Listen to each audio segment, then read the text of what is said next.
Recording in progress.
things join meeting, please use this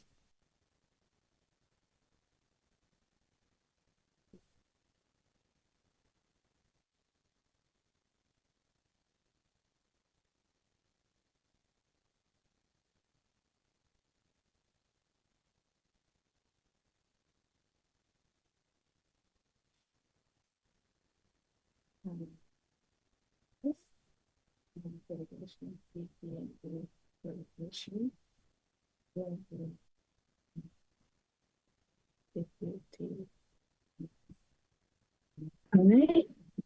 Mohammed, and is a delegation is led by Muslim.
Life be lifing, yeah. Life be lifing.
Morning, everyone.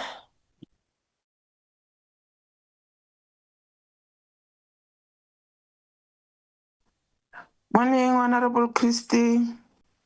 Good morning, Honorable Christie. Ninjani.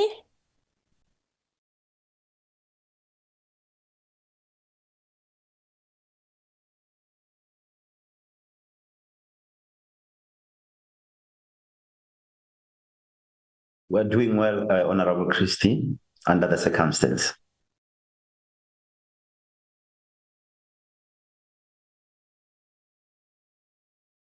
Yes, life is tough.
Good morning, honorable members, and good morning to the Minister, Nkosi Buthelezi, and good morning to the Deputy Minister, Honorable Mohai and the acting DG and the team from DPME and also the team from the DPSA colleagues.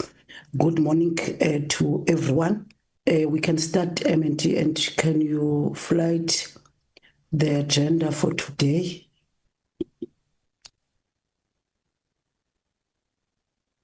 Yes, Chairperson, it's flighted. Can you see it? Not yet.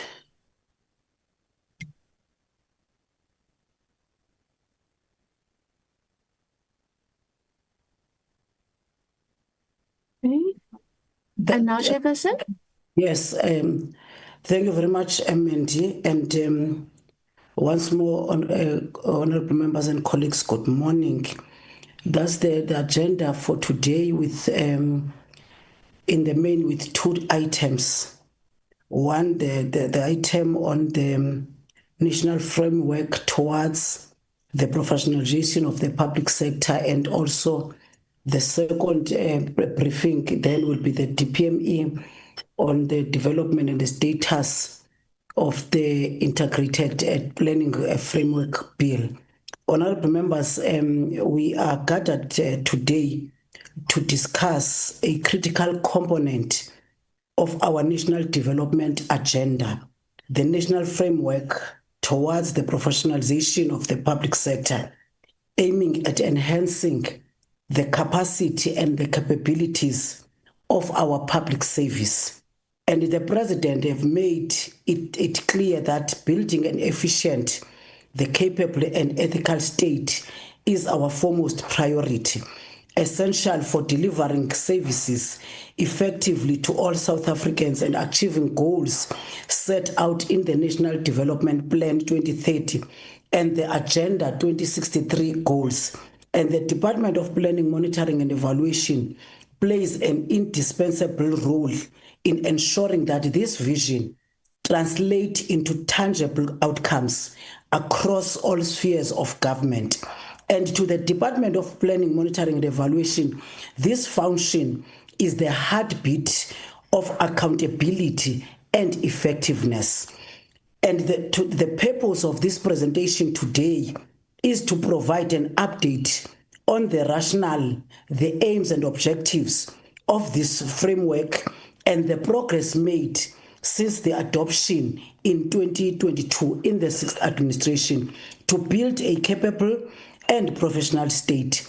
And honorable members, I'm welcoming all of you in our midst. I know that the Minister is here of Public Service and Administration, and you are appreciated, Honorable Minister. And also the delegation is led of the Department of Planning, Monitoring and Evaluation by the Deputy Minister, Honorable Mohai. So I'm welcoming all of you, the team from the Planning, Monitoring and Evaluation, the team from the Public Service and Administration, and I'm welcoming all honorable members and also all colleagues. And then we are moving to our agenda on the apologies and also the adoption of the agenda. I know before us, we've got an apology of Honorable Dunjwa. The husband is not well. And also there's an apology of Honorable Sholip that will join later. And also the apology of the Honorable Minister, Marupin Ramukhupa. Those are the apologies that we have. I'm not sure, Mandy, if I've left. Oh, there's also an apology of the Deputy Minister of Public Service and Administration, Honorable Pinky Kekana. And if there's no other apologies, I will take hands to adopt the agenda, honorable members. Thank you. I'm sorry, Chairperson. Mr. Mani has also apologized. He's on oversight at the moment. Okay. Also, there's an apology of Honorable Mani. It's noted as well, honorable members. I'm taking hands, Honorable Apiri. Thanks very much, Honorable Chair, and greetings to yourself and all members on the platform. I raise my hand to propose for the adoption of the agenda and the apologies. Thank you very much, Honorable Apiri. Any second, honorable members?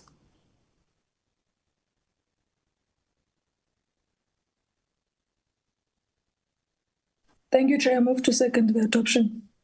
Thank you very much, Honorable Nkumbanya. The apologies and obvious the agenda have been adopted. Then, honorable members, as I've welcomed everyone, and I'm handing over now to the minister. I'm inviting the minister to do his opening remarks, and then the presenter will proceed. Honorable Minister Nkosi Buthelezi.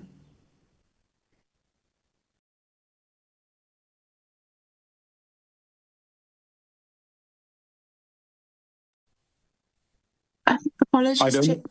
Chair, I haven't raised my hand, Chair. No, I was told the Minister of the Public Service and Administration is here. Oh, sorry. Okay, Not Chair, you, sorry. Nkosi Buthelezi. Okay, there's another Nkosi The here. Minister here. Apologies, Chairperson. The ministry just let us know that the minister is running a little bit late. Okay, I'm handing over then to the Deputy Minister, Honorable Seiso Moai. Thank you, Chairperson Mgweba and members of the Portfolio Committee. Greetings, and I believe maybe the Minister of Buthelezi may join us if anything goes by earlier, and I'll recognize him in his absence. For now, we are with the acting DG from the Department of Planning and the senior officials from the department, and also our parliamentary liaison, as always, supposed to be in the Portfolio Committee meetings. I really want to thank you for the invitation to brief the committee on progress made in the implementation of the national framework towards the professionalization of public service. Okay, not to forget, I think I also must recognize the officials from the Public Service and Administration. I believe maybe at the right time, the DGs should be able to inform the committee who's here and can still play a critical role in the absence of the minister in sharing the information as it is on the agenda, Chairperson. The framework seeks to strengthen capability, integrity, and performance of the state across the board.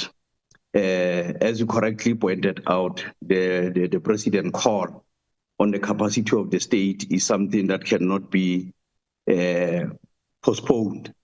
The framework adopted by Cabinet in 2022 and forming a core component of the medium-term development plan for 2024 to 2029 is structured around 5 pillars. That is recruitment and selection, induction, performance management, learning and development, and career incidents. Implementation responsibilities are shared across the spheres of government, with the DPSA oversee national and provincial departments, COGTA oversee local government, and DPME providing oversight for state-owned entities, while the Public Service Commission exercises constitutional oversight. So this places some of the departments at the center of governance that we need to coordinate much more effectively to deal with these issues, as the lead department is the Public Service and Administration in terms of policy and legislation. Significant progress has been made in this regard. Legislatively, the Public Service Amendment Bill and Public Administration have advanced, in fact, is in the NCOP. So I believe from there the process will go to the president.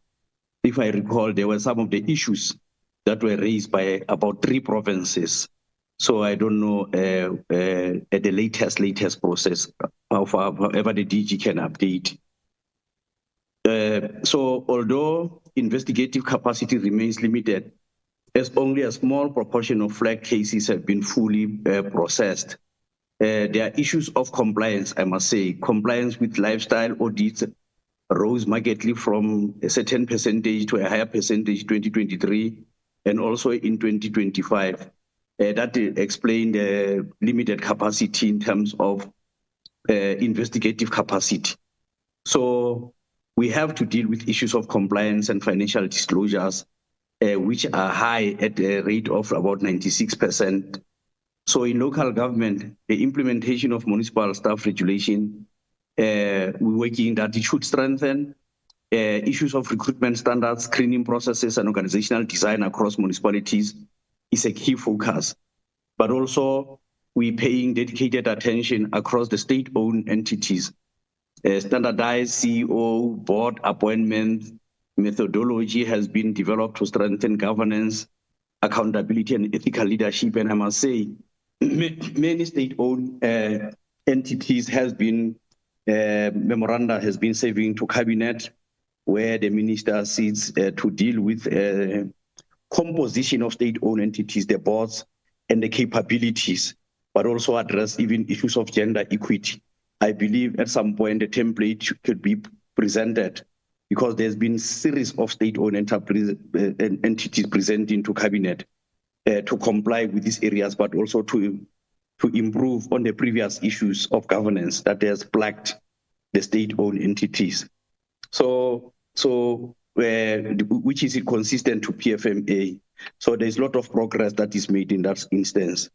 The Public Service Commission continues to play a central oversight role across all 5 pillars of professionalization framework. The PSC has worked with DPSA, DPME, and the presidency to strengthen the directive governing heads of departments, evaluations, and ensure clearer role definition among the relevant institutions. The PSC is also developing a national database of technical experts to enhance the credibility and transparency of executive recruitment process. We further need to locate the role and place of National School of Government and all public service research and development bodies in the framework. The idea, Chairperson, is not to exclude, you can't build capacity in isolation of other professional bodies and expertise. So it's to ensure that we, in fact, through School of Government as well, because it can tap into institutions of higher learning, whatever level of expertise that is required. Again, the overall implementation of the professionalization framework is gaining momentum, supported by legislative reforms, improved ethical controls, standardized HR practices, and strengthened monitoring systems. So this is work underway, and I believe that the DGs, or if the DG of Public Service and Administration is not here, both the DG, our DG, and other senior officials can take the committee on board regarding the work that is underway. Thank you, Chairperson. I will invite the DGs to do so. Thank you very much, Deputy Minister, and good morning to the Chairperson and honorable members. My name is Melashton Magobe, the acting DG of DPME. I'm joined by the colleagues from the Department of Planning, Monitoring and Evaluation, colleagues from the Department of Public Service and Administration, colleagues from the Department of Cooperative Governance and Transitional Affairs, as well as colleagues from the Public Service Commission. So this professionalization framework, as the DMS indicated, is worked on by these departments that I've mentioned. But this morning, I'll ask Dr. Anusha Naidu to lead the presentation. Thank you. Good morning, Honorable Chairperson, honorable members, ministers, deputy ministers, directors general, and colleagues on the platform. Am I audible, Secretariat? If you can please confirm. I'm Dr. Anusha Naidu.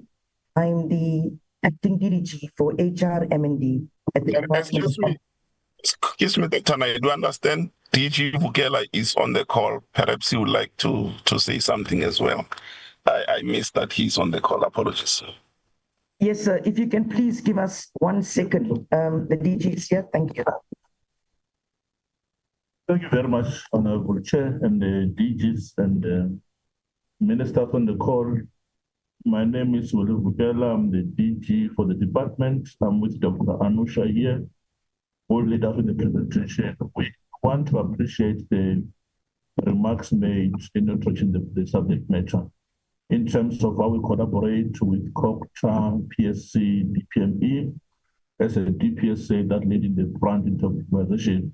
We are here to appraise all the members in terms of what we've done and the commitment that we're going to do going forward as part of the new streams that we're going to ensure that as part of the GSK Plus as co-chairs with the DPME, we're able to implement this entire government. Thank you very much, Chair.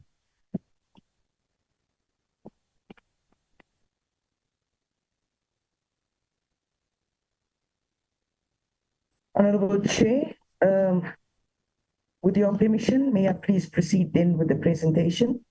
I do not have permission to share it on my end. Thank you, Honorable Chairperson. Okay, and Naidu. Mandy, can you help Ms. Naidu? Yes, ma'am. Yes, Chair. Ms. Naidu has co-hosting rights now.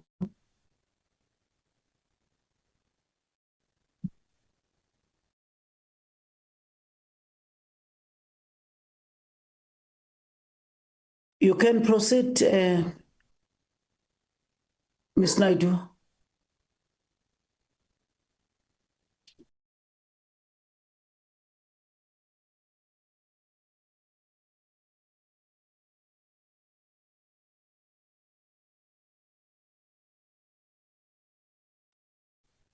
Chair, we have shared it on our side now. Yes, she can proceed. So, Chair, I think, thank you very much, colleagues. That would be much easier. If we can please put it then on PowerPoint. And do pardon us, Honorable Chair and Honorable members and colleagues. We're actually taking the meeting at another spot due to a meeting that we are still busy with. So the Department of Public Service and Administration, together with the Department of Planning, Monitoring and Evaluation, as well as the Public Service Commission and the Department of Cooperative Governance, has the great pleasure, Honorable Chair, to appear in front of you today and to account for the work which you've asked us to report back on.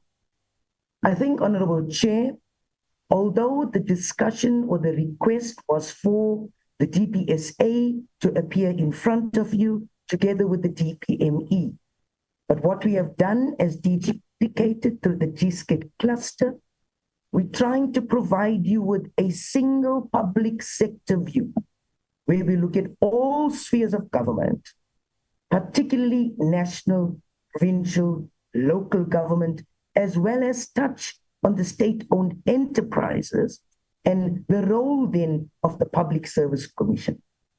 We're going to present this to you to show an integrated and unified way in which we implement the important work of professionalizing the public sector.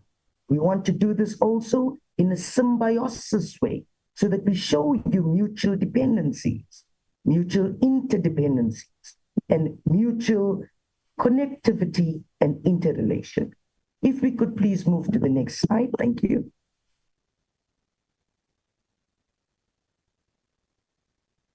To position our delivery this morning, Honorable Chair, we will take you through the background, which already, I think it was the, if we caught the discussion, the Honorable DM that also spoke, or the DG of DPME. So not to reiterate that, but to emphasize that the national framework towards the professionalization of the public sector and service of 2022 was signed off by Cabinet in 2022. It serves as a strategic reform instrument designed to build what we all know as a capable, ethical, and developmental state. Now, that framework, as Cabinet approved, then moved into the medium-term development plan of the government for 2024 up to 2029. So I'm going to first show you the work undertaken by the DPSA which is the Department of Public Service and Administration, that I'll simply refer to as the DPSA. So the framework is anchored on the 5 pillars that was earlier spoken briefly about on recruitment and selection, induction, performance, learning, and career excellence. Now, the implementation of the framework and the supporting legislative frameworks, as we said, is done by the different spheres of government. But I'll show you today the symbiotic effect of that. So the monitoring of the implementation in national and provincial departments, as we heard, is led by the DPSA. But the connectivity then to local government is done by OCTA. And then the monitoring of the framework in state-owned entities is led by the DPME. The Public Service Commission plays an oversight role in the implementation of the framework, a very critical role, and we're going to also discuss that briefly and offer the portfolio committee an opportunity to even call in the Public Service Commission to speak about some of the great work that we actually do there. And then, of course, insofar as structural governance is concerned, we obviously have the GSCAPE cluster, which is made up of a technical GSCAPE group. So that would be, as an example, on my level, as a Deputy Director General acting, where we would meet, we would go through certain documents and have a clearinghouse, because before it moves to the next step, which is the DG cluster meeting, and after that to the cabinet cluster. Now, apart from this, perhaps important, Honorable Chair, Honorable Members, to indicate that we also have other structures as part of the structural link to governance, such as the heads of corporate services. Also, we have what we call Human Resource Development Forum. These meetings take place generally on a quarterly basis. If we can please move to the next slide, thank you. And the very purpose of these meetings then is to stabilize governance in the public service. So the Department of Public Service and Administration in 2024, around the 16th of February, we had our minister sign off on the directive on human resource management and development for public service professionalization. We call it Volume 1, Honorable Chairperson, and in it, but I will explain that. But what Volume 1 provides is binding guidance on merit-based recruitment, ethical conduct, vetting, and integrity assessments, among other things. Now then, for the 2025-2026 financial year, we are saying that we have 80% of the Directive Volume 1 across national and provincial departments that are being monitored.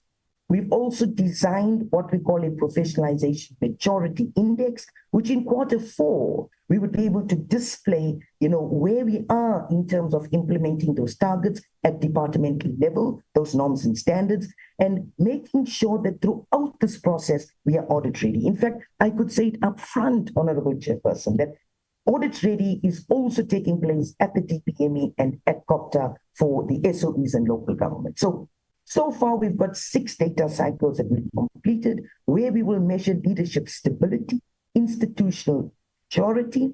If we look at the flux that is going on in our country right now, and I think then the narrative sits very well, it's embedded, it's situated within the directive, so that we overcome those challenges and restore trust in our people and in the public service. So 25% of DGs and HODs' 10 years qualification and experience is being monitored. We have tools designed to collect data on potential ghost employees. And an analytical report with recommendations will be finalized in Q4 or Q4. An integrity and ethics log has been developed to strengthen the interface of what is playing out in our country right now between the political and the administrative levels, and this too will be finalized and ready for implementation in Q4. We've also designed and developed one of the first in the country, probably or possibly even across the world, that we refer to as a competency assessment suite for senior management service, where, Honorable Chairperson, you'll be happy to know that we no longer just do a competency assessment come 2026, but we will purposefully, we will deliberately be measuring ethics, integrity, among the other dimensions, We're calling the tool and the suite of Giotto integrity assessment. We're using various factors and questionnaires, emotional intelligence, cognitive profiling. We could move to this next slide. Thank you so much. Now, what these assessment batteries does do for us is that it keeps us in par with the rest of the world, with the global world, insofar as how competency assessments are done in the public service. Now, there are two bills, the Public Service Amendment Bill and the Public Administration Management Bill. And these two bills, the first, we have certain amendments, and now we proceed to National Assembly for concurrence. We're waiting the date from National Assembly. The other bill now is being prepared for submission to the President for assent. Now, we're very excited about this, Honorable Chairperson, because as I've indicated earlier, this then gives rise, the law is created, then it gives rise to Directive Volume 2, where we will be housing and focusing on Pillars 2 to 5. We also have a National Disciplinary Management Database that we've established, disciplinary registers. The very purpose of this is to ensure that we do not have a situation where, let's say, a public servant is or has committed serious misconduct. So we make sure by having that registered that the person is not employed again into the public service. And that also takes place now on a local government level, where the DCOC is also creating such a disciplinary register so that we can combine it. And I think, Honorable Chair, what is important about this is, and why we do need to bring this in, because we know in the public service sometimes, very minuscule, but there are instances, as an example, where a person commits a serious misconduct before investigation is even concluded, leave the department and then go to another province or another department. And those are the kind of ethics and integrity processes and procedures and real life that we want to eliminate.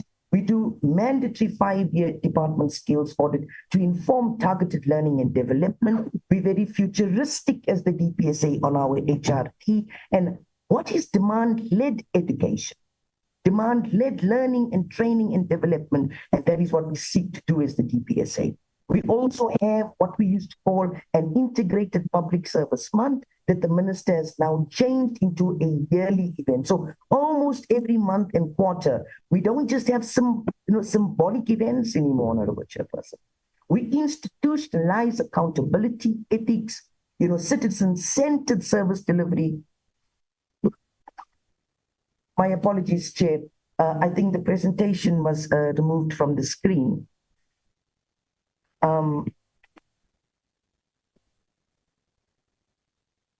Mandy.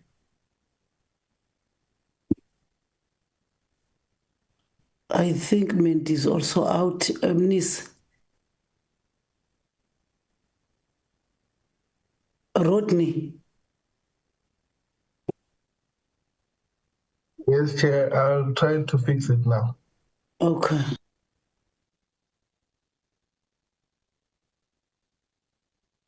Was Dr. Naidu removed as a host?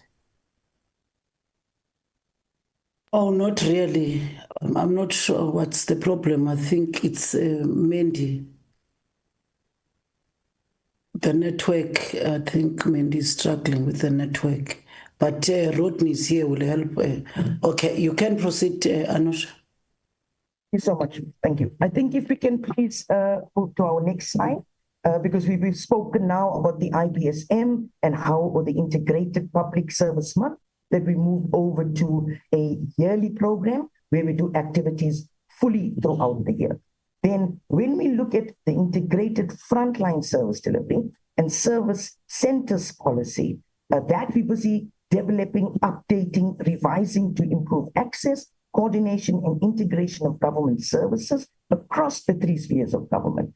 The directive on the lifestyle audits implemented across all departments is also another tool that we use as the DPSA to strengthen integrity, oversight through structured follow-up and consequence management. And in 2025, the compliance rate for departments conducting lifestyle audits was 90%. And we're saying that, it is up from 2023, where we had 61%. A total of 9,892 SMS members were reviewed during the lifestyle audit, and 117 cases. My apologies, we were on the correct screen. We could go back to the next slide. 6, sure. No, the one before, please. One more. Thank you very much. I'm mindful of time, Chairperson. I'm not sure if that's an indication, but I'm going to be very quick now. So only one department reported a possible 24 cases of unexplained wealth, which still must be investigated. And in 2025, the 96% of public servant employees disclosed their financial interest as required under the public service regulations. A directive on cloud technology was approved by the DPSA in 2025, and this is where we show how we can advance digital transformation and transparent data governance within the public service. Also, we have the draft code of conduct, which promotes ethical standards and accountability for special advisors and similar colleagues in the ministries, not taking away the fact that we already do have in place a code of conduct for all other public servants. This is just an extension of that program. And of course, to strengthen professionalization, all officials must undergo induction and ethics program. Our National School of Government provides an excellent ethics program that you could do online, at your pace and in your learning kind of speed. And all senior managers must undergo the Nukela program. If you could go to slide 7, thank you very much. So on slide 7, we're then going to be speaking now about the municipal or municipalities or local government, Honorable Chair and members. So you're going to see a relation, you're going to see some integration with the work being done by COPTA and the DPSA. And I think that symbiosis really strengthens professionalization, the Honorable Chair, from national to provincial and to local level. And we try to take the local level as well and put it not nuanced or subtle, but to try to show the actual practicalities of how we're bringing alive professionalization at local level. So the minister promulgated the local government municipal staff regulations and the guidelines in 2021. And we're going to abbreviate now the municipal staff regulations, the MSR, professionalizes and positions local public administration, where we enhance human resource capabilities and we strengthen the capacity of municipalities. And if we were to achieve this fully, 200%, then national, provincial, and local government would be a professionalized sector. So that is where we're going. That is our vision, setting our uniform standards for recruitment to make sure. So it's very similar to the national that I've explained, meritocratic-based recruitment. Nothing else, Honorable Chairperson, but suitably qualified, competent individuals who meet the requirement, of minimum competency for their respective jobs to be able to put individuals into positions so they can take the public sector forward and build the trust and the confidence that our people want to see in us. So we provide for appropriate vetting and screening. The MSR regulates organizational metrics so that we curb the bloating of municipal administration. And this is a key factor for us to have lean, mean structures, devoid of red tape, no bloating, because we know, Honorable Chair, bloating makes an individual feel uncomfortable. So at national, provincial, and local levels, we only want to bring in officials who are fit for purpose, where they operate efficiently, effectively, and give us value for money that the public expects. So the MSR also establishes a coherent HR governance framework where we're looking very carefully at the strategies that we already have in place to fill funded vacancies within prescribed times, reduce the turnaround. So all those red tape things that we would need to do. And the enforcement and oversight then, and the submission of certain reports are all then, to MECs, OTPs or officers of the premiers, and so on, even the minister then, of cooperative governance and traditional affairs, all of that is being done. Then if you could go to the next frame or the next slide, where we're also making sure that there will be declaration of unlawful and irregular appointments throughout the public sector. And where we find irregularity, Of course, Honorable Chair and Honorable members, colleague, if you could please move to the next slide, please. Thank you. As I was saying, there is no 1% tolerance. There's a 0% tolerance for any forms of fraud and corruption in the public sector. So the president ascended to the law. Procedures and competency criteria is done. Limits the political rights of municipal staff members from holding political offices in political parties, but empowering to investigate maladministration, fraud, corruption, and serious malpractice in municipalities. I think, Honorable Chair and Honorable members, the opinion I give is possibly all of our opinion. We shall not tolerate any forms of maladministration, fraud, corruption, or any other serious malpractice in the public sector, national, provincial, local, and our SOEs. We must consistently, as public service, build ethical local administration.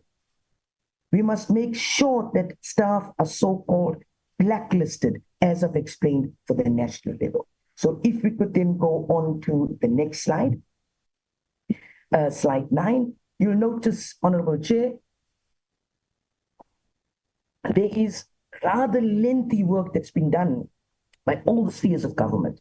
So some may seem like duplication, but it's not. It's focusing on a different part of the mechanic, a different part of the neural network that we're trying to bring together. So when we look at induction and onboarding, we also know that ECOC conducted extensive capacity building workshops, empowering municipal functionaries, etc. This has already started from the 2022 financial year, and even the DPSA is involved in many of this, the DPME. So we're still working in the neural network to bring about what we call a professionalized public sector. Now, we've also got HR and M&D policies and regulations at local level. There's also a very strong regulatory foundation laid for sector-wide skills audit, workplace skills plan, and futuristic, as I said earlier, demand-led learning, development, and trade. Nukela certificate also is being introduced into the local government level together with our school of government.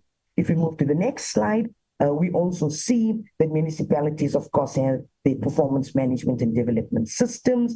And this is where, the regulations for the managers, which sets out uniform standards, where we want a culture of performance accountability among senior managers. And I'm not going to go into the detail here because it's common cause. It is the same work that we do national, provincial, that we've drawn through to the local, but safe to say that the system is designed in a manner for local government to ensure continuous performance feedback between supervisors and staff, alignment of individual performance with the municipality's strategic objectives.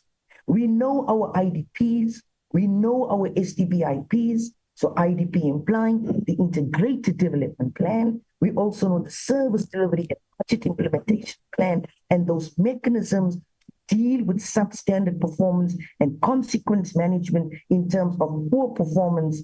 We take that exceptionally critical. Our responsibility is to, at every juncture, promote accountability and maximize the ability of our municipalities to achieve their objectives.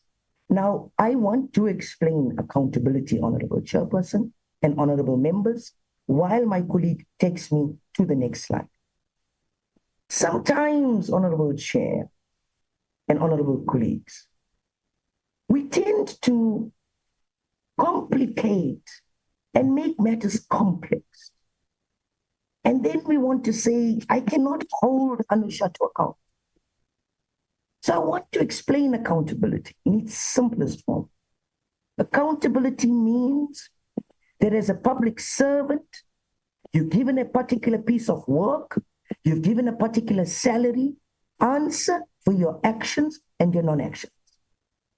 Answer for your decisions and your non-decisions or indecisiveness. And where you fail to take those actions and you fail to take those decisions, then consequence management must be taken against you. So there's nothing, complicated about it. So Municipal Leader Development Program, our MLDP, where we're aiming to enhance leadership capabilities, skills of current and future leaders within the local government space, and will be designed also to align the professionalization of local government by nurturing talent, nurturing our youth to take over from us, fostering innovation, and promoting a culture of excellence in local public administration.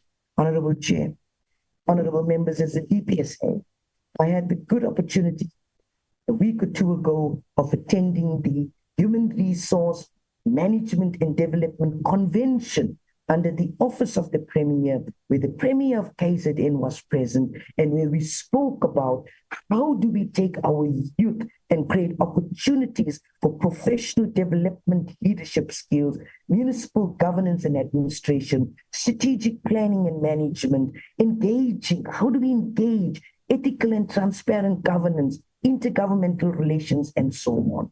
And one of the key critical things of being a public servant, Honorable Chair, is simply emotional intelligence. We deal with the public. We deal with each other. So how we carry out ourselves as we move to slide 12 is absolutely important in terms of the emotional intelligence and emotional depth we express when we deal with our people through the Patapili people first process. We're not going to go into this slide in detail, but we're just showing here, Honorable Chair, the career progression, succession planning, career incidents of heads of departments, where we're finalizing at local government competency assessment batteries, of course. There will also be the neural network, that integrated link between what we're doing at national and provincial, with the GEOTO as an example, and how do we not redo, not reinvent, but instead replicate good practice so that we save on budget, so that we save on other resources, technical resources as well, but things like people resources. And I think that is what we're also trying to bring out here. There'll be functional specific assessments, but very similar to what I've explained in for national and provincial. And then slide 13, and I'm going to go very quick. The next slide, please. So when we look now then, we finished, Honorable Chair, national, provincial, and local government. I've expressed and presented and delivered to you the work that's done. And we then took it another step forward to say, now let's look at the DPME and our state-owned entities. Now, Honorable Chairperson and members, remember in the beginning I said, and I'm going to paraphrase myself, there is a scale here to professionalize. There is a barometer. So we will be mutually dependent, interdependent, but there will be slightly different spaces in which we would start certain work on professionalizing the public sector. We do that from a demand basis. We do that from what is currently going on in our country. So some may be, let's say, on level 5 of a barometer. Recruitment and selection at DPSA and local government is 10 out of 10 on a barometer, as an example. But now what we want to do, and I'm only using this, Honorable Chair, as a metaphoric analogy. I'm just using an analogy here to show that when it comes to the state-owned entities, if we were to walk outside today, and if we were to ask any one of our people, our citizens, about the state-owned entities, it'll probably be the one issue of fiscal discipline, the lack of it. Now, we've got approximately 700 state-owned entities, and a number of them have their own funding legislation. Now, what is important, although this governs how SOEs are managed, this also results in different norms and standards pertaining to appointment of boards and COEs or CEOs. Now, this is also done, board appointments, CEOs, etc., per the model, the operating model, the business model, and the service delivery model of state-owned entities. But what we are doing is that we're creating fiscal discipline as the first and key priority for state-owned entities insofar as professionalization is concerned. So our framework on professionalizing the public sector must promote standardized practices of ethics, accountability, and integrity in the financial systems of the SOEs. So what this framework does from the DPME, it provides a very clear application of certain things like qualifications, experience, integrity, PFMA, Companies Act, the King 4, etc., when we appoint boards and CEOs. And of course, we're subjected to the ethical vetting through integrity checks, lifestyle audits, publication of board skills matrices to, match appointment strategic needs. The process also clarifies the roles of executive and boards. So sometimes the ministers, in other words, and their interface and their interaction with the board and the actual depth of involvement is key and critical. So requiring reasons as an example for rejecting certain candidates, encouraging independence through internal nomination committees together with obviously external, having certain vetting, as I've said, credibility processes. Risks such as political interference and those kind of things will also be then monitored on a key level. Chair, I think the slides are moving, so let me move with it, although there are some slides that missed. But that's primarily then the work of the DPME in the SOEs, but the slides also show us the depth of the work that's taking place. Now, although the Public Service Commission, the Portfolio Committee did not ask us to present particularly, we just thought that we're giving you a high-level picture, a helicopter view. So you've got a helicopter view, Honorable Chair, of national, provincial, and then local. But we also wanted to ring it in and show as an example how the Public Service Commission plays an overview. But because the Secretariat and colleagues helped us with slide 13, let's close it up very neatly to say that the challenge is that the framework is not contained in legislation. So we would also need to slightly adjust one or two legislation there.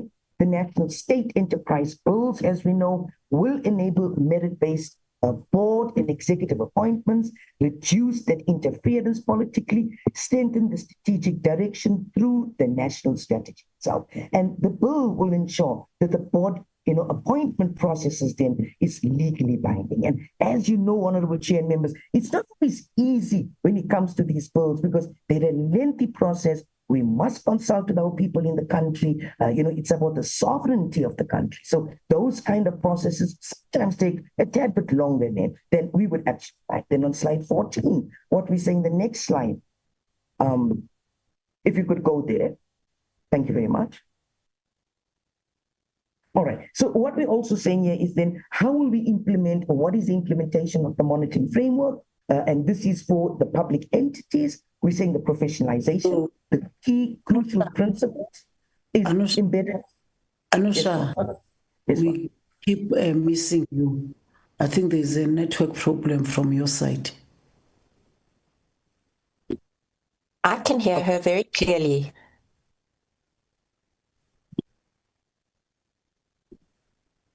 Okay. Should I try again, Honorable Chair? Yes, proceed. I think there's a problem.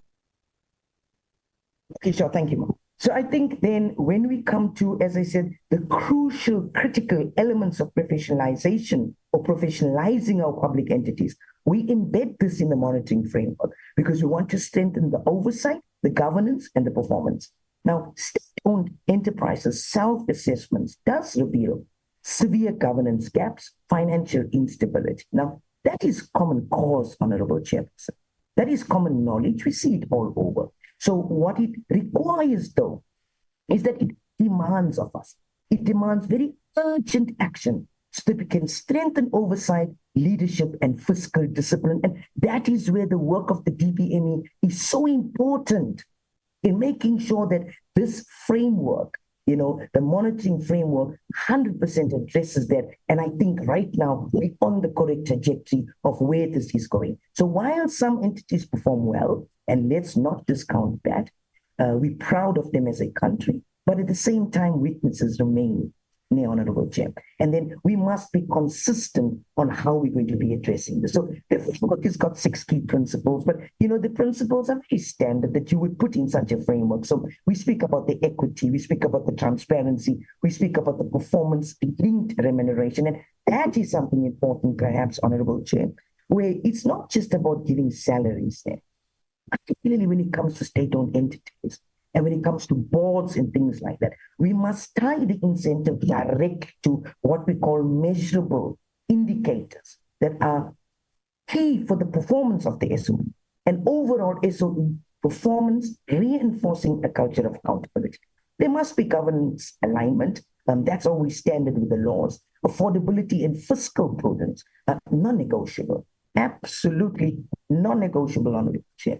And what we're trying to do with this framework is to ensure that remuneration levels are linked to the financial capacity of each entity. And we do not create undue burdens on the fiscus, or we do not pay individuals, Honorable Chair, where these individuals then earn more than actually what the outcome is, or where individuals, as an example, salaries exceed what even the entities are worth. But as the DPME, we are committed to this work. And as I'm presenting to you, we would also accommodate different governance arrangements. And we do this, we take it seriously, public trust, even as DPME. We make sure that our people can trust us. And when it comes to state-owned entities, moving on to the next slide, ensuring accountability is very, very important. Honorable Chair, I'm almost done. If you can go to slide 15, please. Thank you.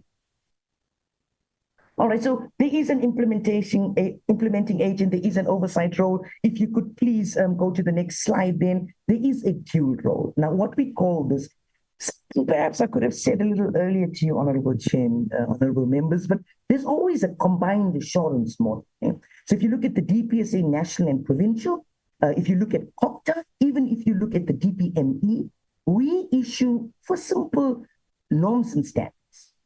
It is the departments out there, the state-owned agencies out there that will do the implementation. And we refer to that as a combined assurance model, where it's not a department or national, as an example, but where we as the DPSA, the DPME, the PSC, the NSG, COPTA, we work in an integrated and aligned manner with the implementation parts of it, which is your departments and your state-owned entities. Now, going then to the last part is the Public Service Commission. And as I said to you earlier, Honorable Chair, we wanted to bring this in because there is a key role. There's an absolute key role. So it's not just, I don't want to create this impression, Honorable Chair, that this is about, let's say, national, provincial, local government, finished and clear. I want to show the importance of the oversight role played by the Public Service Commission in making sure that we as public sector departments do what is expected of us to do. So the constitutional mandate of the Public Service Commission for an efficient and effective administration is non-negotiable. The National Development Plan, Section 30, the Medium-Term Development Plan, other relative and related legislative frameworks and associated directives support the Public Service Commission in the work. So oversight is always informed by good practice, by best practice in public sector reform, but it's just reform, Honorable Chair, because we must move beyond reform as a public sector into the nitty-gritties, into the mechanics of transformation, and that is what the PSC does well through their research and guidance and oversight role that focuses also on assessing. So they come in with the assessments, that diagnostic. On a lighter note, Honorable Chair, I call the Public Service Commission the doctor of the public sector, because they would do the health check, they would do the, the diagnostics. So assessing substantive change and institutionalizing of the key transformation principles that we have in our framework is key and critical. But as I indicated earlier, the Public Service Commission is available to make a detailed presentation. We just, giving you high level of what is the oversight. And as we move to the next slide, slide 18, Honorable Chair. Of course, indeed, Indeed, the Auditor General South Africa plays a key critical role as oversight, but this is now within the public sector itself. So with regards to HOD evaluations, Public Service Commission has engaged widely in the public sector, including DPSA, DPME, the presidency, to understand the work regarding the review of the HOD evaluation directive. And the PSC has done some excellent research there. So to this end, then, there must be a common understanding, and consensus and clarity on the different roles that each department does. And that's part of the clean up, Honorable Chair. We must always clean up. There's nothing wrong.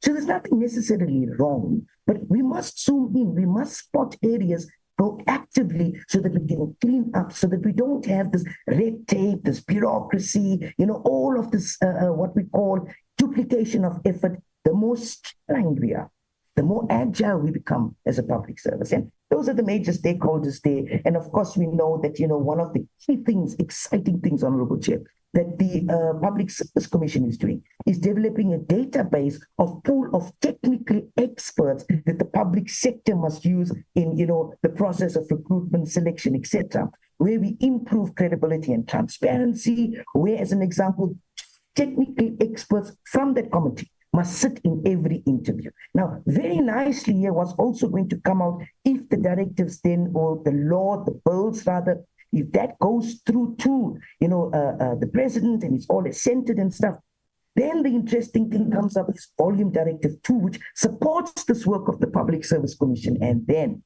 Directors General and similar posts will be held in a public platform, like the way we do, as an example, for the Public Protector of South Africa or the Auditor General. So all those posts become public knowledge posts. We let the public see what is the future of the public service. So the public too has a say in who their Director Generals are and who their heads of department are. So if we move to the next slide then, which is slide 19, and I think now we're coming to an end. So what is the progress? I think I very high level already explained that to you. So I'm going to save us a bit of time here, Chair, and I'm going to go over to slide 20 then, because there's a lot of work that, the Public Service Commission has done. And these are all the guides they list there from A to H, So if you go to slide 20 then, and now if we look at some of the challenges very quickly, we will be coming to a closure, Honorable Chair. Let's look at systemic and operational. And then what are these systemic and operational? So the professionalization reforms are progressing, and I've shown that. But a more comprehensive overview will emerge as the financial year concludes.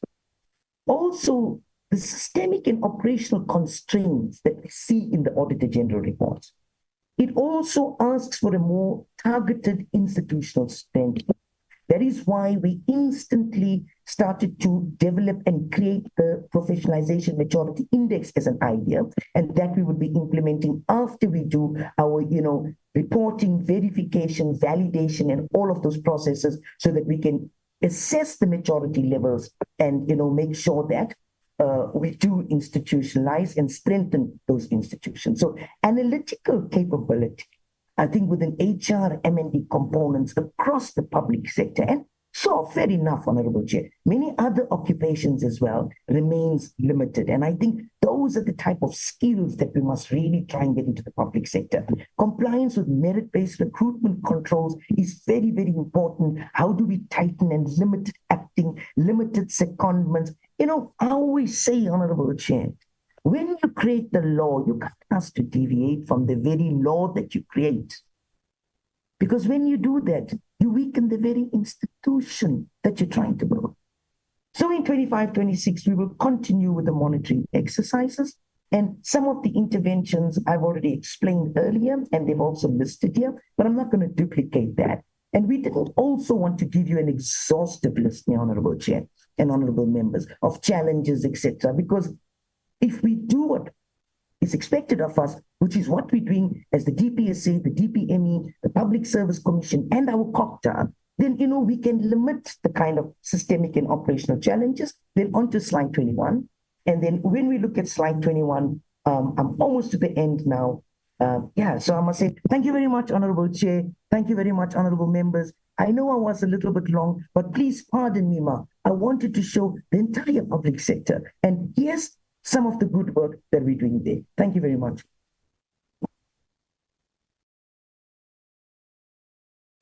Thank you very much, Anusha, with your presentation. I will take the honorable members the next presentation so that immediately after that one, then we then deliberate on the two presentations. Acting DG, if you can proceed with the next presentation.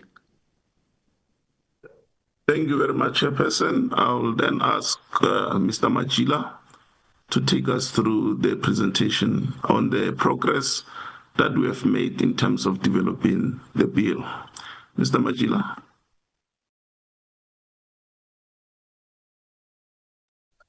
Thank you, honorable members, and good afternoon, honorable members, Deputy Minister, and colleagues.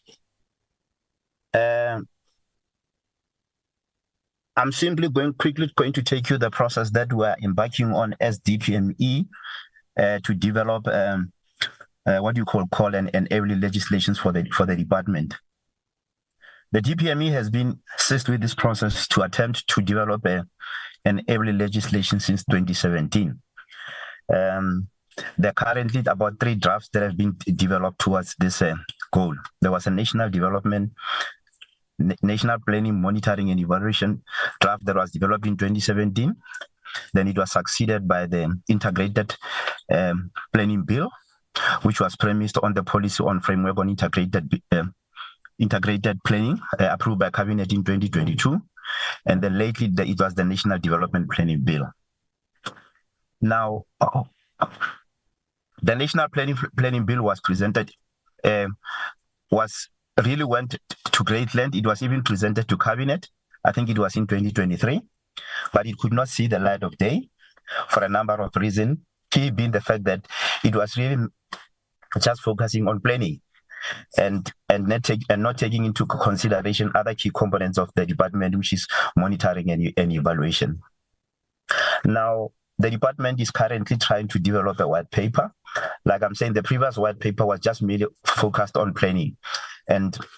And it was on that basis that the National Development Planning Bill was developed. Now we're trying to move towards a white paper that will encompass all the 3 components that I've spoken of, so that it broadly represents what DPME is all about. Now, by way of a brief background, DPME, just like any other government department, was established through proclamation in 2014. It was Proclamation 47 of 2014. And the mandate of the department was entrusted to the Minister of in the presidency responsible for planning, monitoring, and evaluation.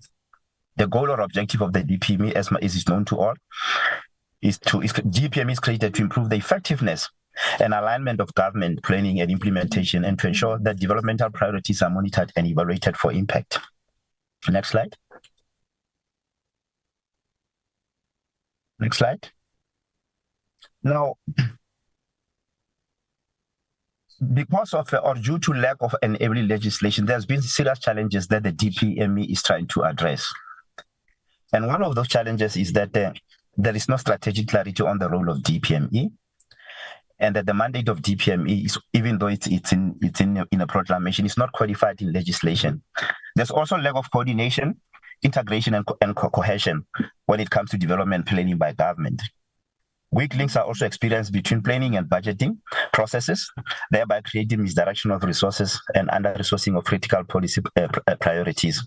There's also lack of enforcement of recommendations arising from monitoring and evaluation of key programs due to absence of any legislation, because as matters currently stand, DPME is just merely the overseer.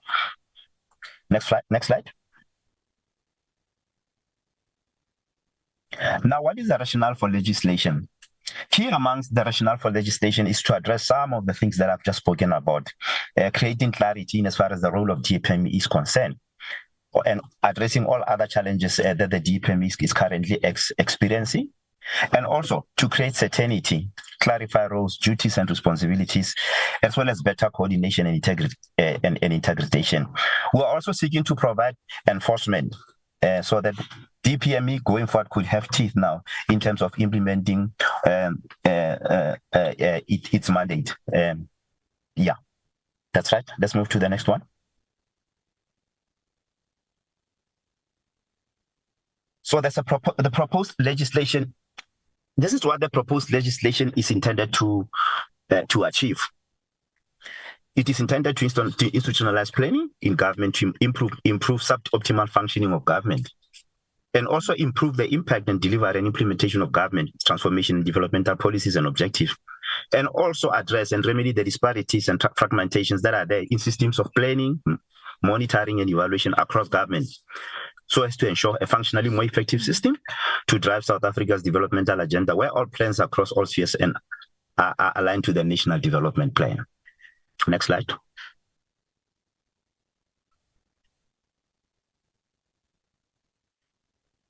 What is intended to be contained in the proposed legislation? These are some of the silent features that we think could find expression in the legislation. I must indicate, though, that honourable members, that this list is by no means exhaustive. Obviously, there'll be a lot of things that will be taken into consideration and incorporated into the legislation. But key amongst some of the contents will be to provide for a framework for national development planning system, and integrate and coordinate and harmonize the components of the system to attain developmental outcomes. Legislation should also provide for national development planning principles. The role of the DPME, role, responsibilities, powers, and functions of the DPME, as well as the minister, should also be clearly outlined. The legislation should also provide for custodianship in DPME when it comes to planning, monitoring, and evaluation functions. The legislation should also affirm the continued existence of the National Planning Commission, as well as clarify the Commission's role, powers, roles, and function, and also to provide for consequence management through planning, monitoring, and evaluation and related interventions. Next slide.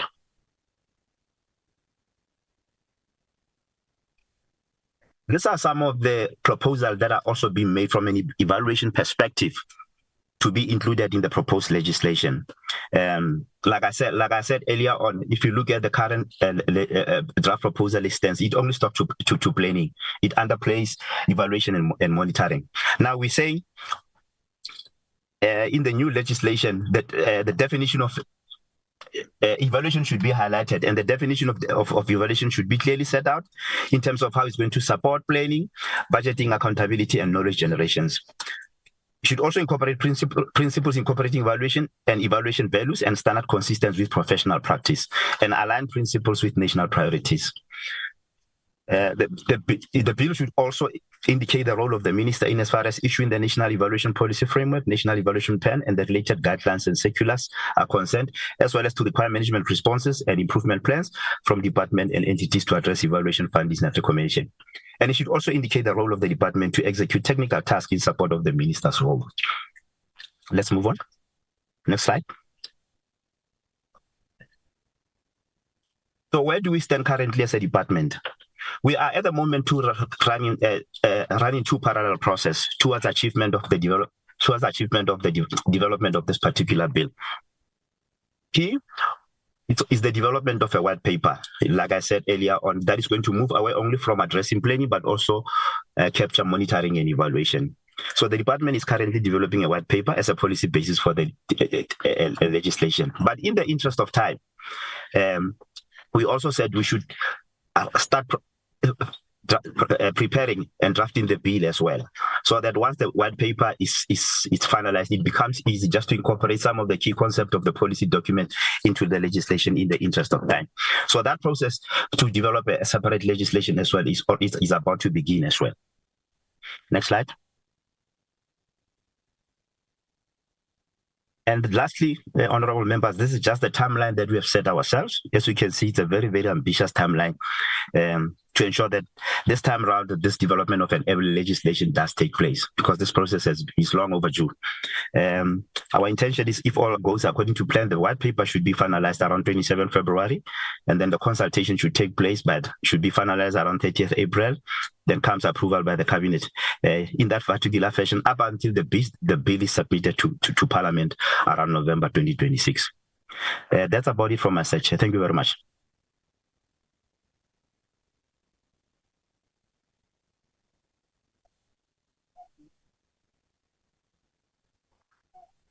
thank you very much to the presenters. Honorable members, now there are two presentations. One, the professionalization framework that was adopted in the 6th administration, and they've also presented the progress that has been made, and obvious the challenges. And the second presentation, honorable members, you will remember at the strat plan workshop, you requested that the DPME must come before the portfolio committee to present their draft white paper. And you will all understand that when the department, the minister have initiated a bill, it must go through all processes. It must be able, this white paper, to go to the network, the cabinet cluster, the president, everybody must be able to input in the white paper. But obvious, looking at their timelines, all these processes will start in the main from next year, which is 2026. And therefore, because we have requested, because we wanted to see whether they have started or initiated the bill itself, that's the Atlantica, the draft. And I saw with that honorable members note this Atlantica second presentation, but in the main ask questions to the first presentation. But I'm taking hands, honorable members. That's the work that have been done in the 6th administration, and you have noted also in the presentation the two bills that were processed by the Department of Public Service and Administration in the 6th administration, and now the bills that were adopted in the 6th administration have been then concluded by the NCOP. So, honorable members, I'm just now trying to take hands from honorable members. I've seen there's a hand of Honorable Trollip. That's the only hand from the platform. Mindy, you will also help me. Honorable Trollip, Honorable Christie. Chair, I don't have a hand. There's Honorable Nkosi Buthelezi. There's Honorable Apir. Oh, okay. Thank you.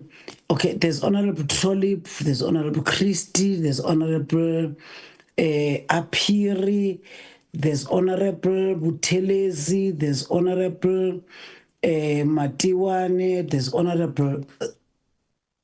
there's Honorable Gama, and then also Honorable Sabrath.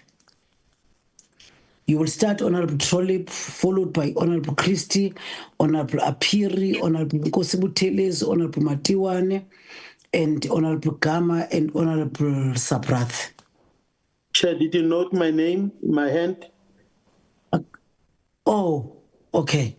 Honorable Montani. Okay, Honorable Trollip, you can start. Thank you very much, Chair, and good morning, colleagues, and good morning to the departmental officials. I want to deal primarily with the presentation around the professionalisation framework. I'd like to commend Ms. Naidu for her apparent passion about the professionalisation of the civil service or public service. And I also want to make an observation about the Deputy Minister's introductory comments. But I'm afraid to say that both the Deputy Minister's introductory comments about role definition, national databases, transparency of recruitment, and the professionalisation framework all sound like a lot of rhetoric to me. You'll forgive me for being a bit jaundiced, but if you look at the state of the public service now, and if you look at all the commissions of inquiry and ad hoc commissions in Parliament, and what's going on in our public service, one wonders whether we actually really do have a public service its professionalism is in question. And let me start with the first example. I want to give two examples to the colleagues today. The first example is the Deputy Minister says that we need to have transparency in the recruitment process. Well, there was this really embarrassing example recently where an official was appointed, but it was the official with the same name, but not the right person. So the person had the same name, was appointed, but it wasn't the person that they actually thought they were appointing. Now, that doesn't speak to the professionalisation of the appointment processes in the public service. If you want more information about that, I can give it, but it's about Minister Godongwana wanting to appoint a certain person by a certain name, and the wrong person was appointed. That does not speak to professionalisation and transparency. Then when it comes to the adaptation of the professionalisation framework, it was done in 2022. We're now at the end of 2025. And I want to give you an example of just how unprofessional this public service is. Despite all the commitments and all the wonderful words in the presentation that just, to me, just reflect rhetoric. I asked a question to the Minister of Cocta recently about an official that was appointed in a municipality in Nelson Mandela Bay as an acting municipal manager. Now, when I saw the official's name, a red flag went up in my brain, and this person had been fired from the Beto municipality and was then prohibited of holding any public office after his firing and after a court judgment. I then saw that he was appointed as an acting municipal manager in Nelson Mandela Bay, and I asked the following question: whether the minister is aware that a Mr. So-and-so, who has a court judgment precluding his employment as a municipal manager, has been appointed by the acting municipal manager of Nelson Mandela Bay Metropolitan Municipality. If not, what is the position in this regard? The minister responded and said the department has requested detailed information from the Eastern Cape Department of Cooperative Governance and Traditional Affairs, including the confirmation of measures undertaken to ensure compliance with the relevant court judgment. Then it goes on, I go on to ask, what measures has the department taken to prevent the appointment of persons who are legally barred from occupying such positions? And how was this person appointed as a deputy, as an acting municipal manager? They then answer and say, according to Public Service Act, Section 57.9, it requires the minister to maintain a national record of all staff members that have been dismissed for misconduct or have resigned prior to finalization of disciplinary proceedings. I'm not going to read any more from that. But we're told in the presentation that there's going to be a disciplinary database, that public servants who've been found guilty will not be employed. And here's a classic case where this person leaves one municipality and simply goes and gets employed at another municipality. In the presentation, Ms. Naidu says that the PSC is the equivalent to the doctor of public service. Well, I'd venture that the doctor of public service is not doing a very good job, because the patient is in ICU and slipping away, about to lose their life. And another example of that is that if you look at Auditor General's findings, there are institutions in the public service and in local government that have perennial or recurring audit opinion disclaimers and qualifications, and no action gets taken against the people responsible for those qualifications and disclaimers. So frankly, I sat here and listened and thought to myself, this sounds great, but in reality, it doesn't materialize or manifest in the public service. And I must say that I'm sure that the members of the public feel exactly the same when they go to institutions and ask for service and they don't get professional service. Just yesterday, I contacted the Minister of Land Reform and Rural Development to ask him which official in his department I should contact about a matter. He gave me a name of a director in the Eastern Cape. I contacted the director, who simply brushed me off, and I was contacting him on behalf of somebody, a supplicant who needed help from government. And the guy just brushed me off and said, well, they must just go to court. They must get a court order. I'm not interested in helping. We don't have a professional public service. Batupili is a principle that is observed only in its breach as far as I'm concerned. And this presentation did very little to change my opinion. Thank you, Chairperson. Thank you very much, Honorable Cholip, Honorable Christie. Thank you very much, Honourable Chair. Following on from Honourable Trollip, who always calls it what it is, I mean, he's incredibly direct and honest, and I really respect that. This legislation and these principles and this policy could be the breakthrough that South Africa needs to prevent cadre deployment and to prevent the appointment of inept and incompetent officials in our government departments. Because I did read somewhere that incompetence is causing even more damage in our administration than corruption. Putting someone who's unqualified and inexperienced in positions where they really don't know what they're doing.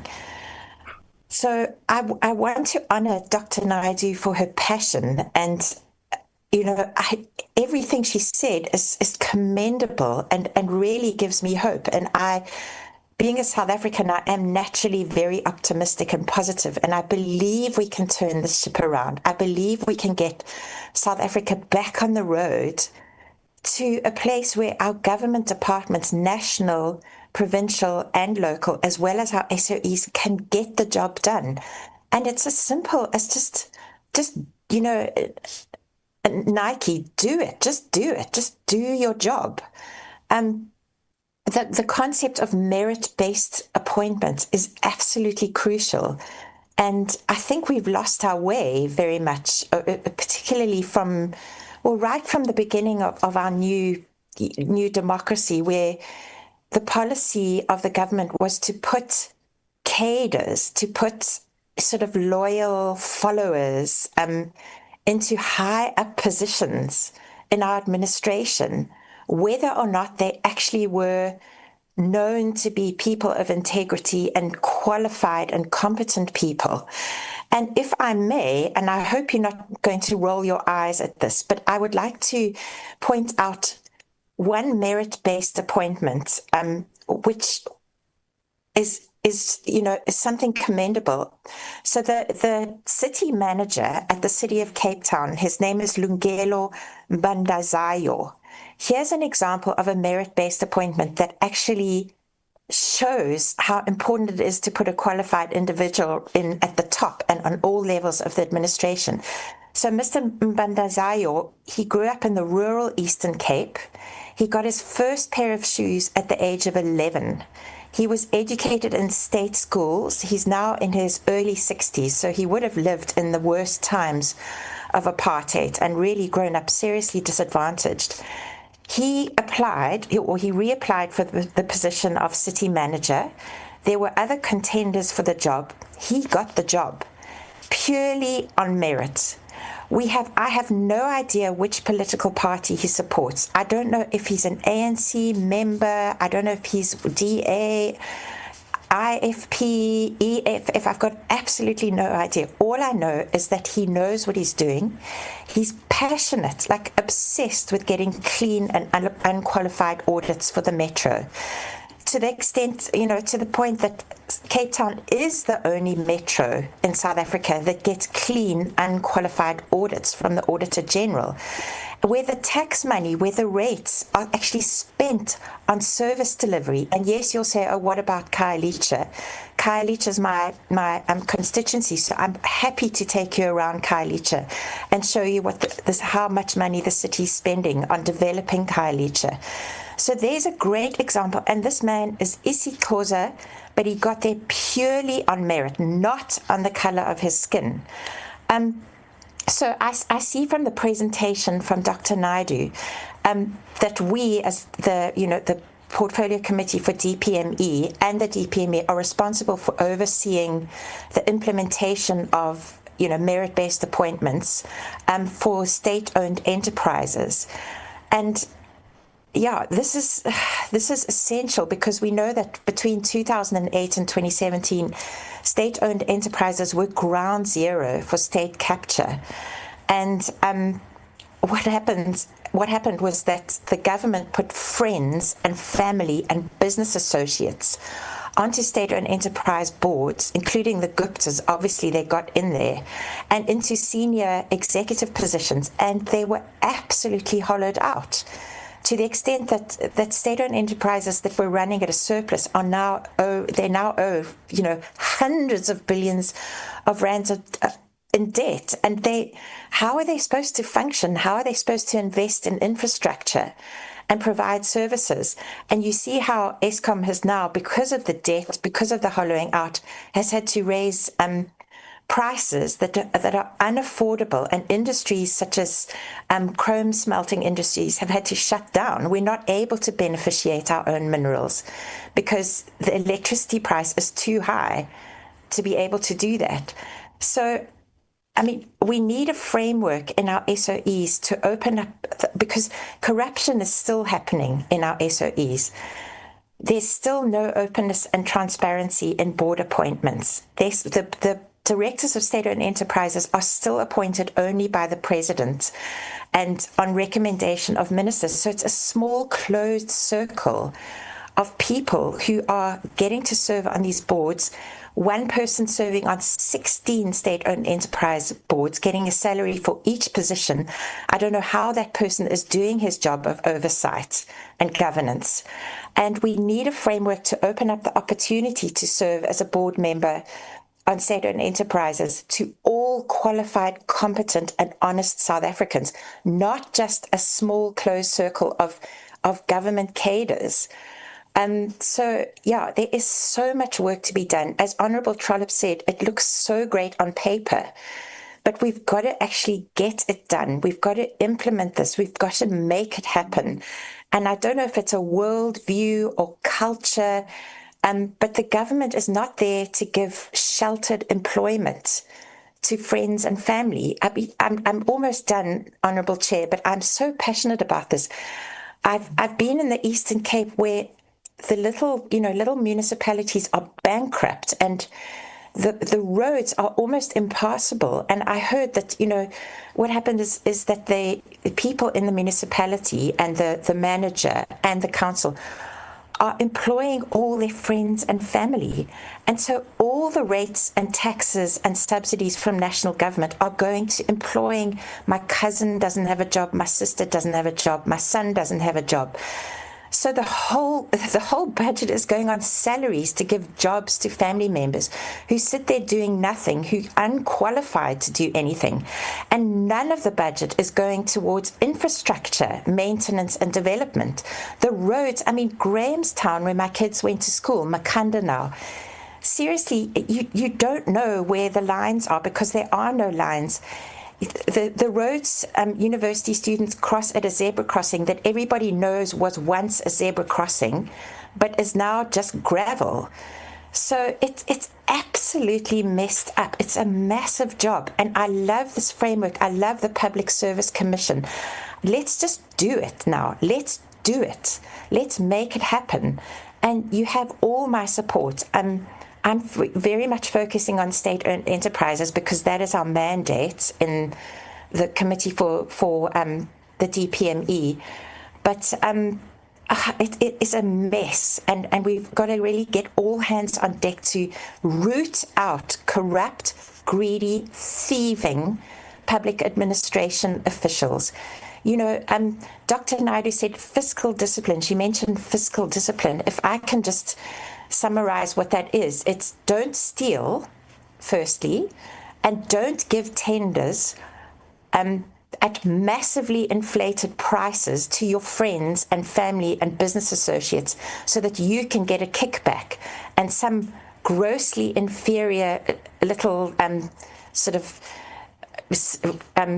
spectator stand that's probably about to topple over on a bumpy, holy soccer field is all you've got to show for 50 million rand of state funds.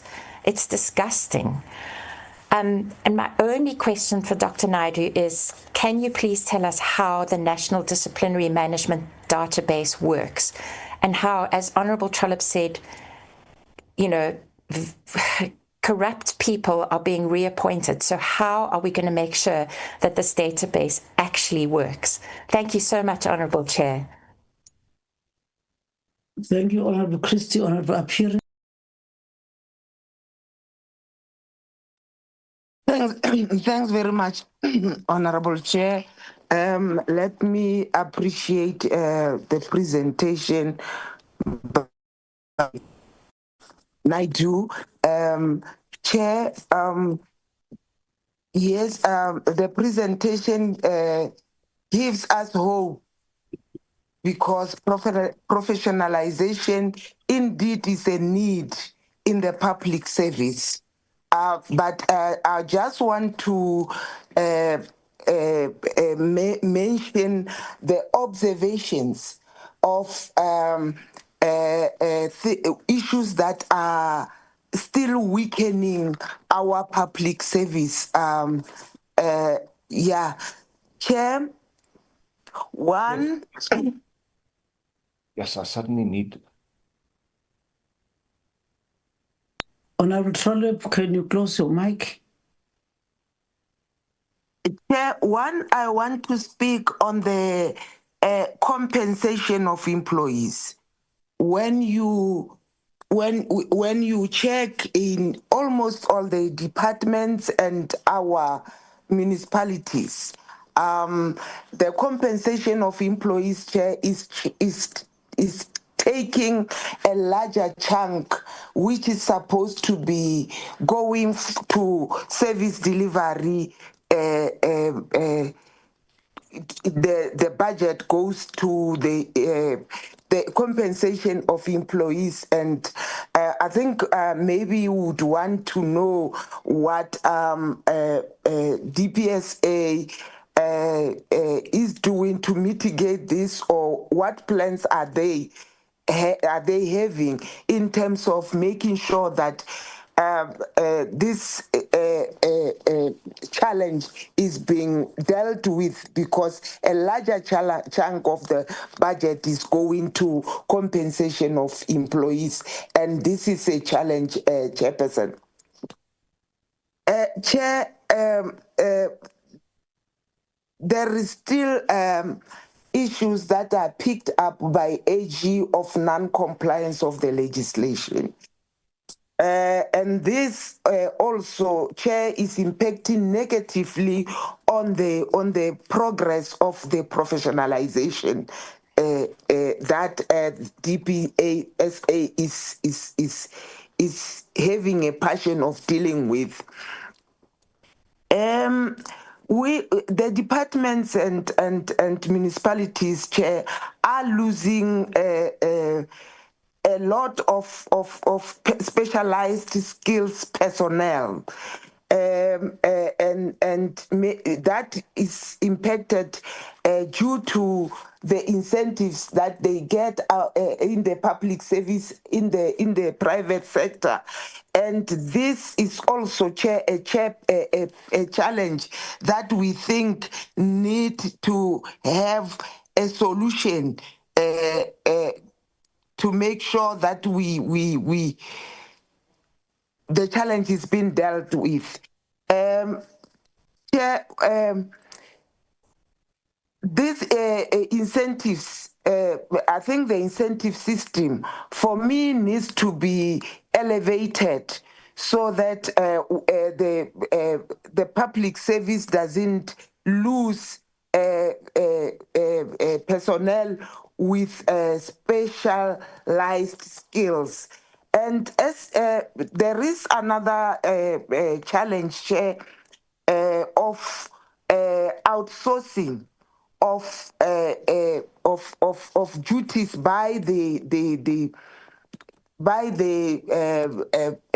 public service and particularly in municipalities. You find the municipalities has outsourced the work to the contractor who's charging on top of the salary that they are giving to the personnel who's sitting in office every day and earning for what he or she is sitting in office for. And as a result, that becomes double payment or of the same duty that was supposed to have been paying for one person. Chair, there is in the IT system, Chair, there is lack of interoperativity in terms of the IT system that affects the departments, and whereby you find one person receiving two remunerations, and when you check on the records, they are not there. But then this person is receiving two remunerations. If the IT system is functional, I think that will not happen. And there is still a challenge of the ghost workers in the departments, Chair. This is what is impacting negatively on the professionalization on the operationalization that the DPSA really is pushing to make sure that it brings ethical and capable developmental state. Let me pause there, Chair. Thanks very much. Thank you very much, Honorable Appear and Honorable Nkosi Buthelezi.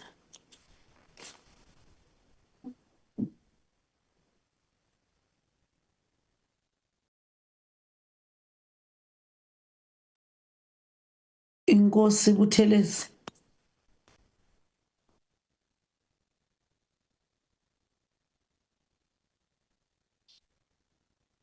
Honorable Nkosi Buthelezi. Okay. Honorable Madiwan.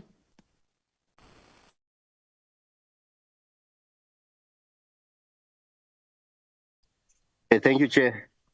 Greetings to members of the committee, to the members of the department, Deputy Minister, and our admin staff. Chair, I want to focus on the professionalization framework, and that there is no lack of policies with regards to the professionalization of the public sector.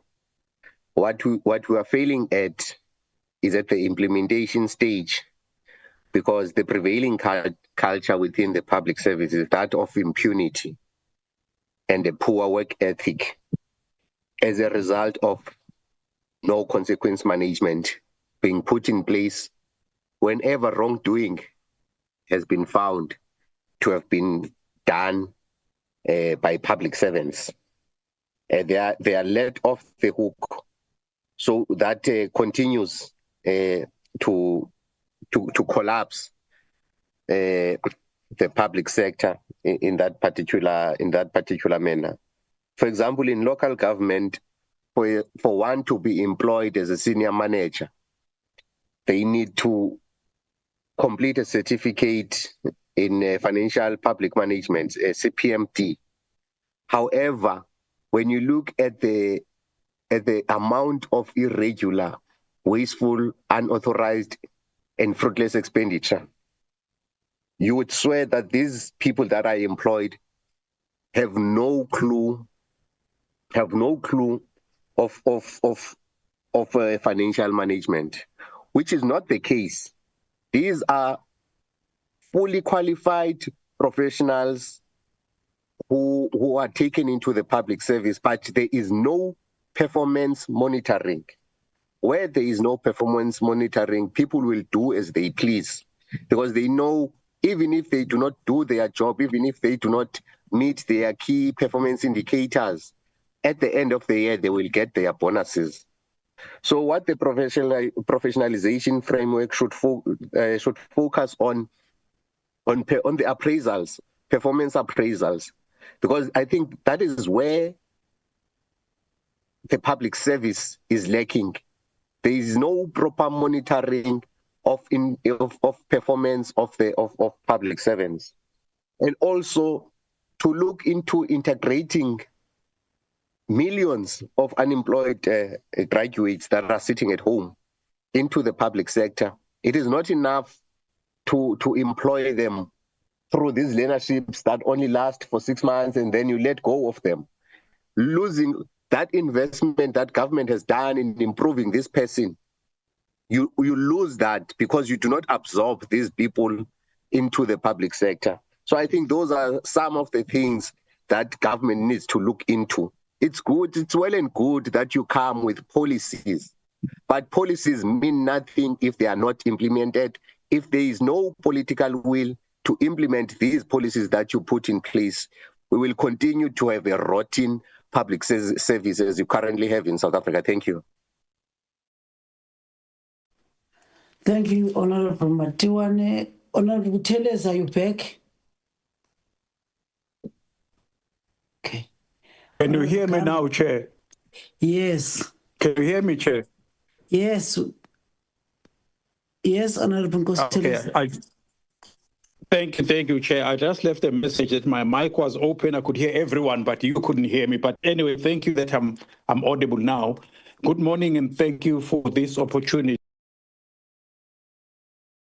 Esteemed guests as this committee and also my colleagues on the committee. And also again, just welcome the presentations that were given. Chair, I've been on record to say that we are very, very, what can I say, sleek presentations rich, but implementation poor.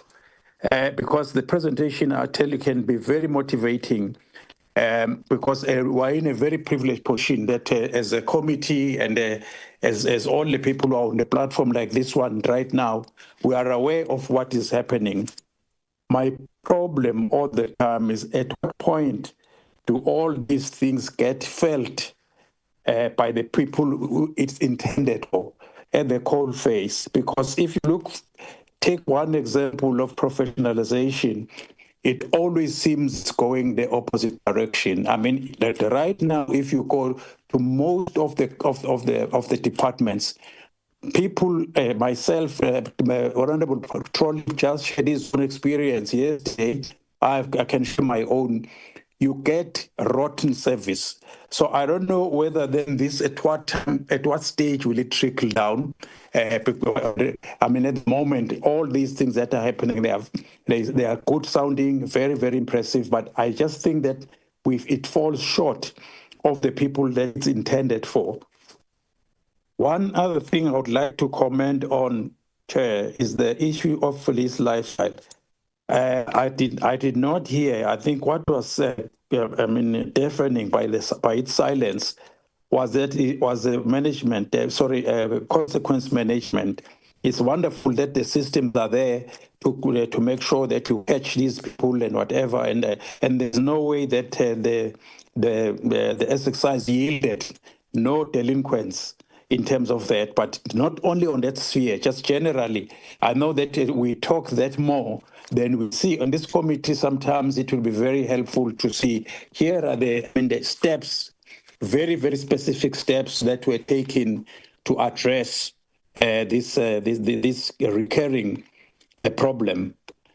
The other issue I want to comment on, Chair, is that it becomes very difficult to appreciate in terms of understanding by saying appreciate the effectiveness when there is a repeated flouting or ignoring of the AG's reports time and time again. We're out there. I mean, there's a COGTA committee as well. They are repeated year in, year out. flouting and ignoring at that level, but even in the departments. So you wonder why, what is it makes people just ignore and not respect what the AG is doing in terms of trying to improve the service delivery, because that they are a very, very important of what is going on. And then is the thing I was saying then is that I would like to say is that, so as far as the presentations like this are concerned, yes, the bills are a lot of were hectic. The department is hectic. But I don't know whether people must feel this weight in abeyance. They are in abeyance right now, not being aware what's going on. So sometimes it's very important to say, you can't say, yeah, just wait, we're still fixing this and that. They should continuously feel the difference that is happening in their lives, which most of them are not feeling that. So that is really my biggest concern by way of comment, to say, whilst all this is happening, it doesn't trickle down in terms of the officials in the department themselves, in terms of at the lower rank, the experience that is felt, and also the people, our people on the ground who get given a very, very raw treatment. So to a very, very large extent, Chair, colleagues, is great from far, but far from great. If you look at all that is presented like this morning. So I would like really to know at what point does it really reach the people? Because we know that a lot of these people, it doesn't reach right now. I'll thank you, Chair. Thank you very much, Ngosi Buthelezi. Honorable Gama.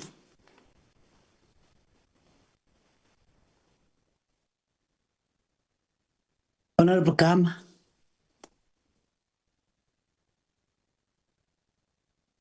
Sorry, Chair. The technology sometimes can. Am I audible now? Yes, you are, Honorable Gama.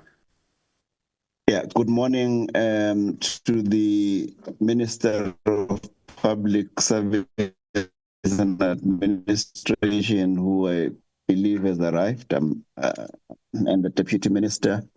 Good morning to you, Chair, and the Portfolio Committee and the officials of the different departments that are present today. And thank you to Dr. Naidu and Mr. Machila for the presentations that you have made this morning. And I think to join other members, the presentation, especially the one on the professionalization, seems to be quite elegant in terms of what it hopes to achieve.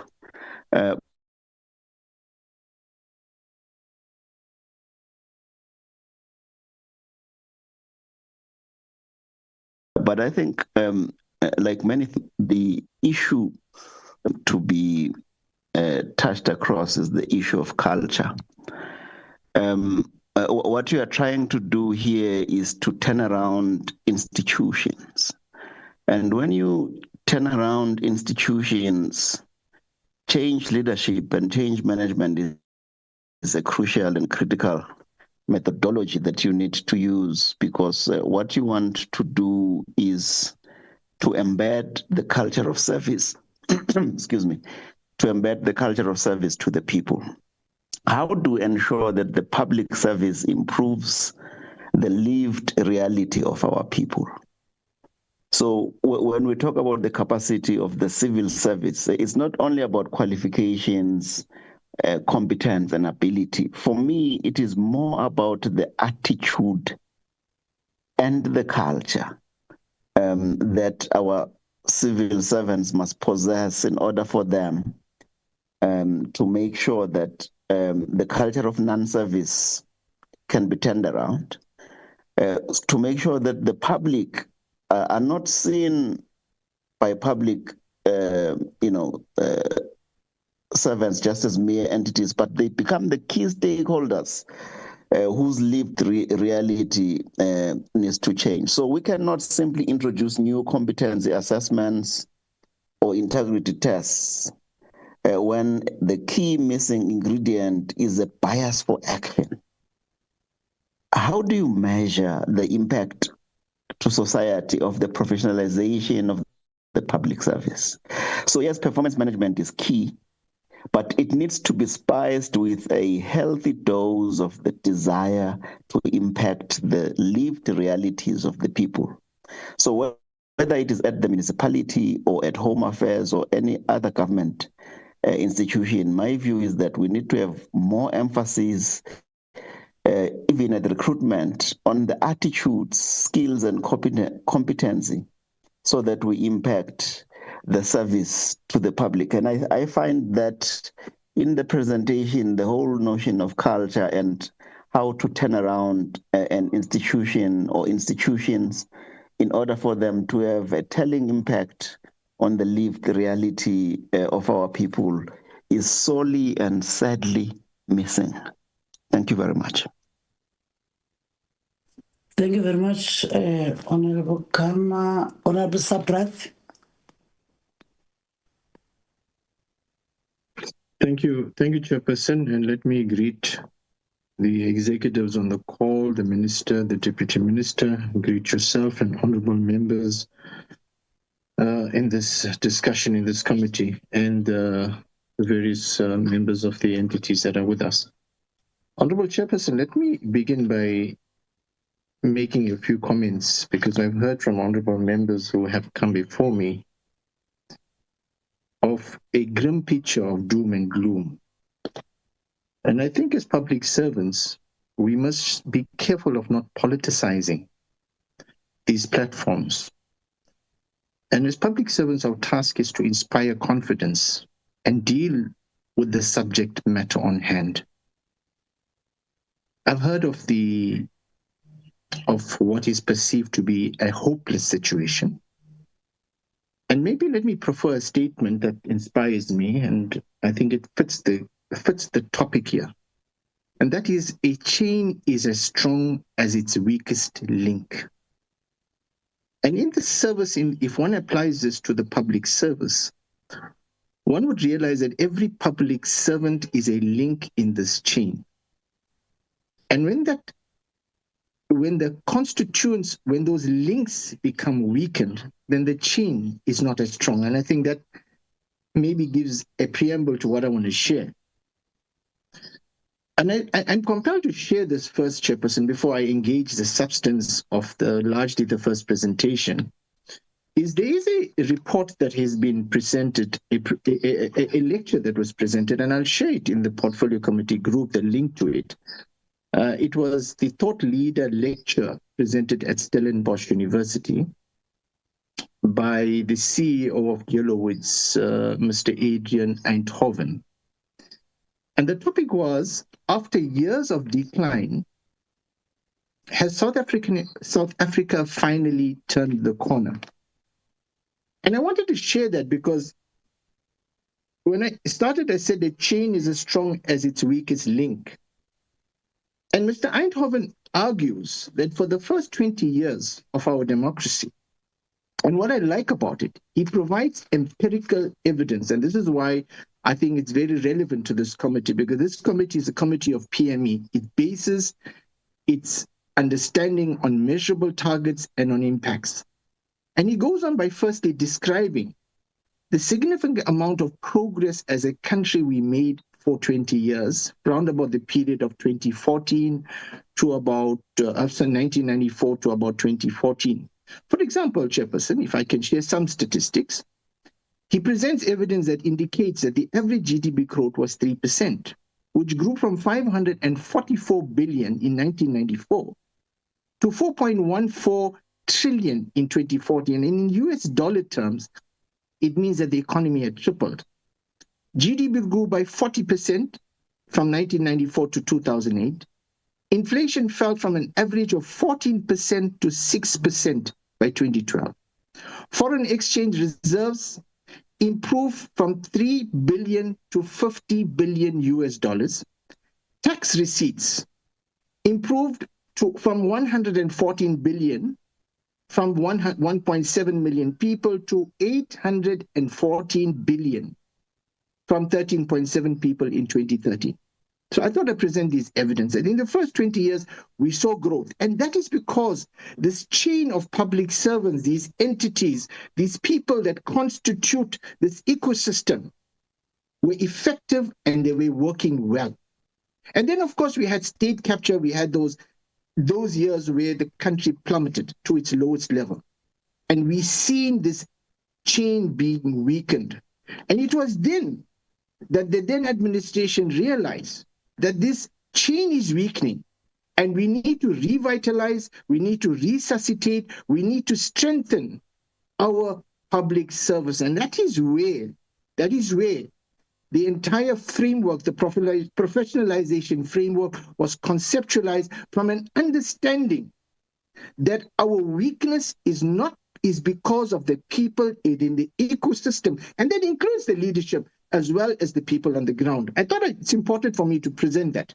And maybe to wrap up what Mr. Eindhoven says, he goes on then to argue, and he concludes empirically again, that we have indeed turned the corner. And he goes on to draw from the Operation Vulindlela, where the president, in his capacity as the leader, as the executive in charge, takes control of certain entities, and for example, the energy crisis.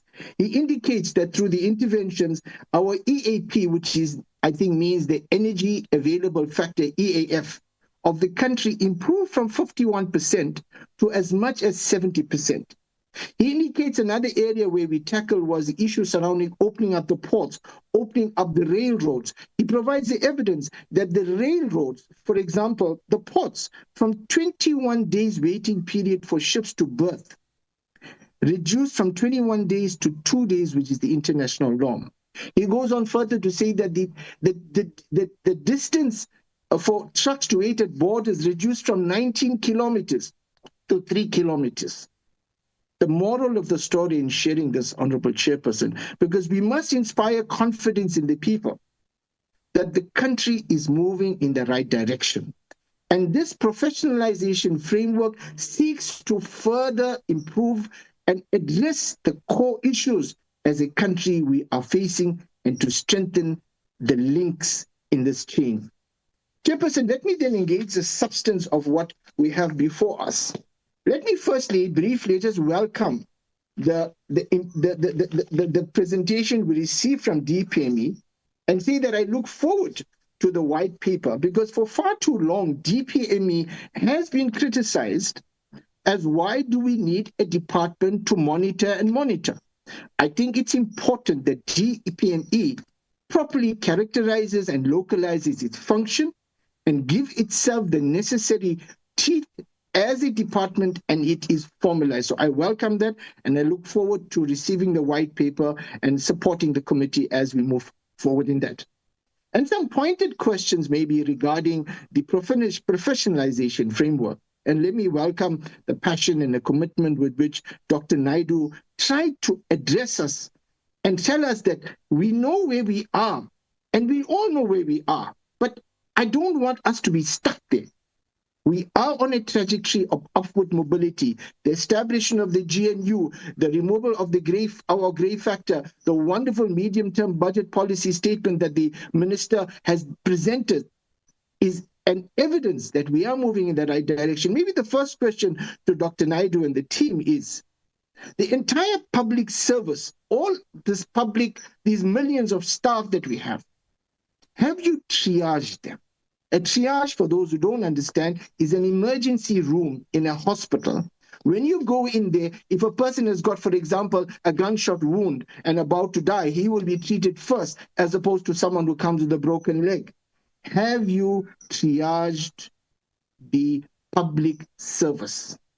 What are your findings? Where are the problem areas? Because if you have triaged it, then you will understand, like that bullet wound patient needs to be treated first, you will then understand where are the gaps and the holes where we are bleeding. And that's where your professionalization framework must intervene. So that would be my first question. Have you assessed the entire scenario across all spheres, and have you triaged them? Where are we bleeding the most? The second pointed question is, how do you then plan to implement this framework?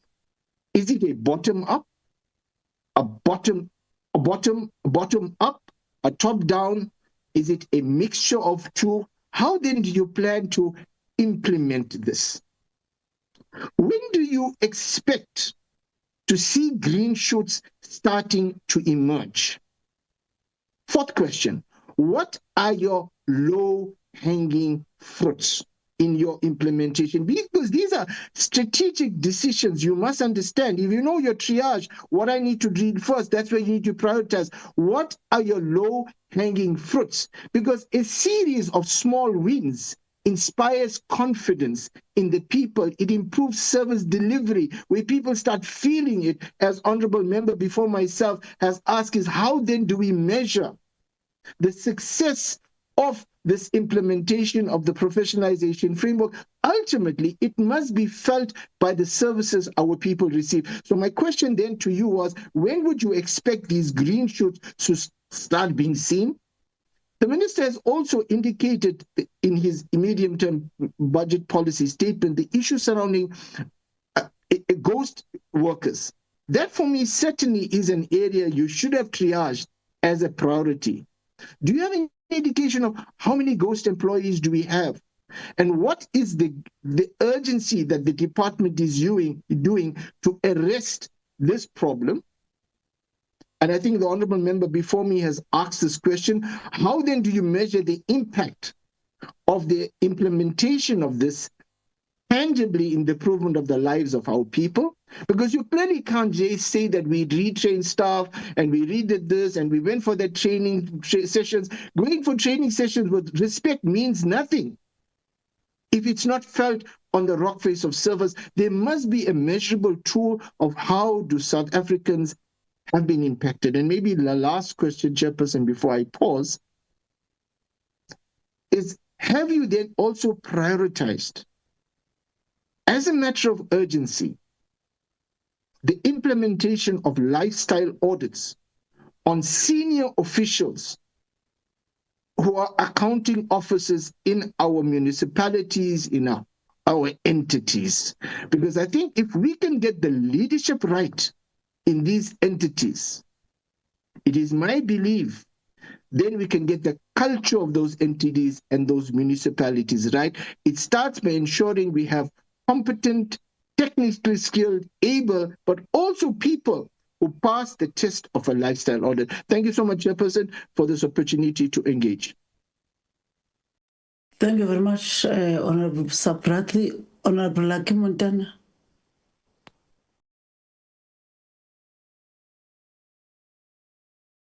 Thank you very much. You know, listening to this conversation, I realized that we really come from different backgrounds, different experiences, and we interpret reality in many different ways. You know, I'm surprised by the historical approach to the issue of the public service. I listened to some of the narrative here, telling us about the public service, where it is. You know, those of us who had the privilege to join the public service in 1994, we can speak with confidence on what are the changes and what are the failures. You know, in 1994, I'll tell you, you take an entity, and I think let me use an example relevant to this committee. In 1994, when there was after the elections, one of the things that we found was that entities like Transnet under apartheid, or the predecessor thereof, South African Railway and Harbours, or rather SATS, South African Transport Services, when they contributed, for example, pensions, they would make a contribution for white workers. They will not make contribution for black workers. When we passed the Transnet Pension Fund Amendment Act in a new democracy, we actually had to put aside resources to close that gap.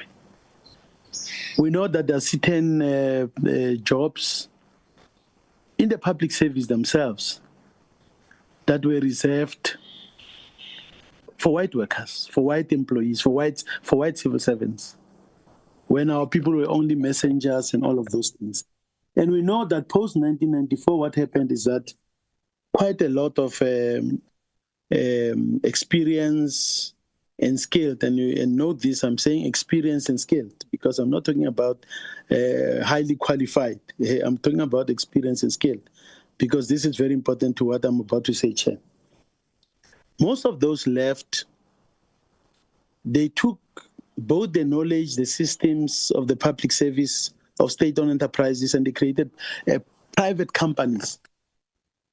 So when we hear that now allow private sector, it's even people who are trained as artisans, who are not necessarily, let's say, graduate engineers.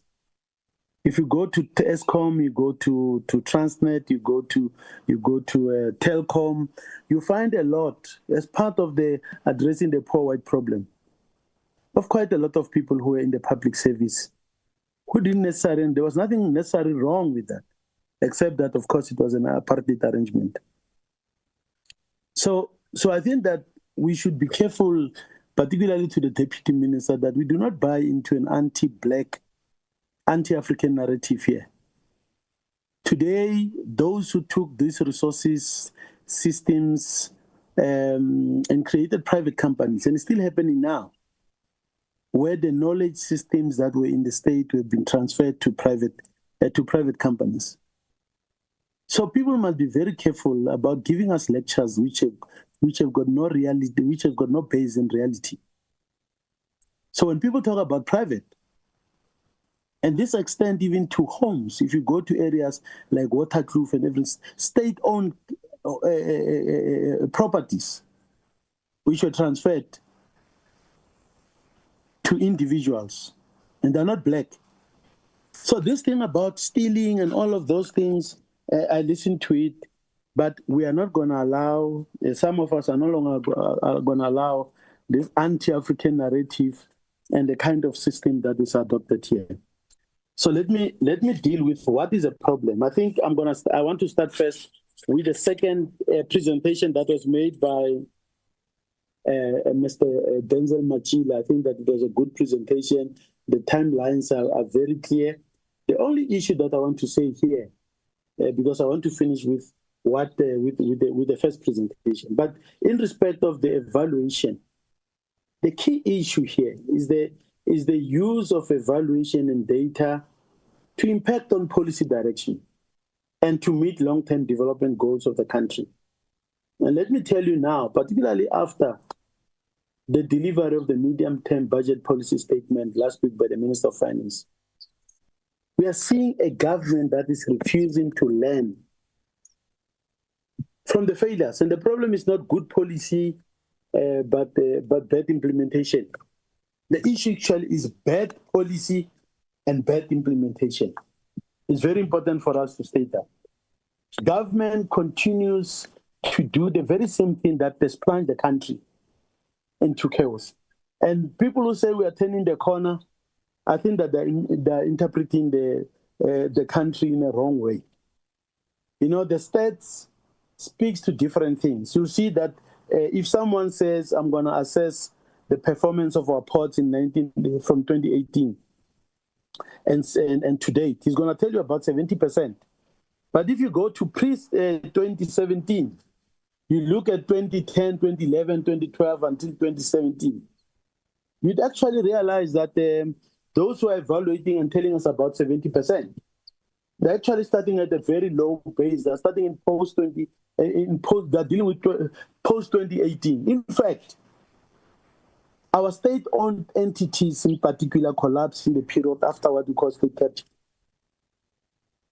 So I see people presenting these things as a way to justify us continuing with policies that have failed the country, policies that are not meant for a developing country and an African country.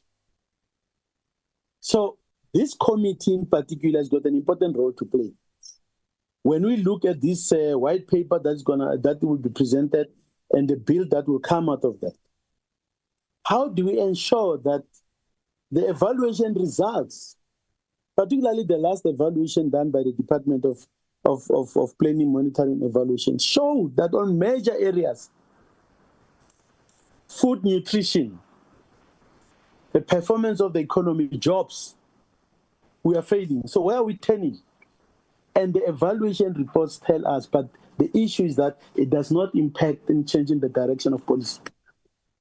So I do not share the view that we've got good policies, but the problem is implementation. We've got policies at an economic and social level that are not African in character. We've got policies that are taken from somewhere and imposed on our country. So I'm looking forward to this white paper in terms of how it addresses that, so that we don't have a situation where, people insist on a policy direction that has actually destroyed our country. That's the first issue. Chair, then the second issue that I want to address relates to this presentation of the professionalization of the public service. And unlike my colleagues, I'm actually shocked by this presentation. Government and the public service do not exist in isolation. Government and the civil service in particular reflects the social base of the country. They reflect and embody the social relations of the country. And that is why under apartheid, for example, the civil service was white. It was not largely educated. There were educated people there, but there was quite a lot of people who were not educated that you still find in railways, you find in telecom, you find in any sphere of our own society. So they tell you, because the apartheid state had a character. Now, you are not going to address the issue of government and the public service, as Dr. Naidu does, without addressing firstly, what kind of state are we? Focusing on fit for purpose, focus on integrity and ethics, competency assessments does not address the issues and the challenges. We must first start about what is the state. And the state is far broader than government. It embodies social relations in our own society, political institutions. It embodies key economic institutions. And that is why the state has got an important role to play. So you have to ask, what is the nature and character of the state and its social base? And that also speaks to issues about recruitment and learning. Who says that every civil servant must have a degree? Because civil servants are not people only who are sitting in offices. When you take many developing countries, for example, when they address the issues of illiteracy, they dealt with these issues differently. They learned from the experiences of people, including employing people who didn't have degrees, but who were highly experienced, who were highly knowledgeable. And it was their way of protecting indigenous knowledge systems in their own countries. We are going the opposite direction. We are not going to the same, precisely because what we are doing is something else. When you talk, for example, about the civil service, one of the foreign things we've introduced in the last 20 years is the fact that we are going to have your top echelons, directors generals, DDGs, CEOs, being there on 3 or 5 year contracts. Countries that have succeeded appoint these guys on a lifelong contract, precisely because they are the embodiment, the custodian of the knowledge and the systems of a country. When the president goes abroad, they are the guys who write even briefing papers for their presidents and all of those things. So this thing of limiting even the term of office is a big problem, which we must deal with. Secondly, the employment of people with knowledge and experience and not necessarily academic qualifications is also very important.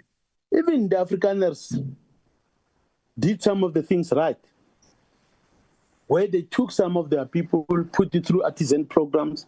They didn't emphasize academic qualifications. We are going the opposite direction. That is why you find on our TVs, on our radios, people on social media competing about who's got the highest degree. Even the most stupid people who acquired their degrees fraudulently, they're able to do. When you talk about the culture in a state, you know, when you answer the issue of you say we're a development state. You haven't answered the question, because you still have to ask, what kind of a development state are we? The East Asian Tigers were development states, but their model was based on the suppression of labor to facilitate export-led development. In South Africa, you can't do that, because you're going to actually deepen the levels of poverty if you do that. Honorable Gama spoke about the culture. We should not run away from it. The civil service or the public service in South Africa must be largely black. And the process of Africanization is important. The process of indigenization is very important. You can't talk about, I hear about these merits, these things are European. Then, having answered your question about what is, for example, the role of the key functions of this state? Is it an African state? And its social base. You know, where you recruit some of your public servants. If you want it to be truly reflective of who we are, it must even target children from our villages and ensure that they are taken through a process to be able to serve us. Let me deal, Chair, in closing with two quick issues. You know, Dr. Naidoo spoke about the meaning of accountability. And let me tell you that we are far. Unless if we build a generation of civil servants capable of solving technical, social, economic and challenges of a country. You know, we are not holding even the right people. Currently, the state serves not the people, but it serves dominant interest. And I think that for me, this professionalization, I know it's one aspect of a bigger issue, but it gives effect to what we are trying to build. Let me finish with what she said about fiscal discipline as the most important thing. And I'm surprised by these double standards that we reach here. Where was fiscal discipline when SAA was destroyed a few years ago and given to friends? When the Takato deal was done for SAA, and this is a matter in our committee, SAA assets were hugely undervalued in the name of promoting private sector participation, hugely undervalued so that it can be given to friends. In our port system today, and let me talk about the current problems. In Cape Town, we are having disruptions of flights because we do not have what you call jet fuel.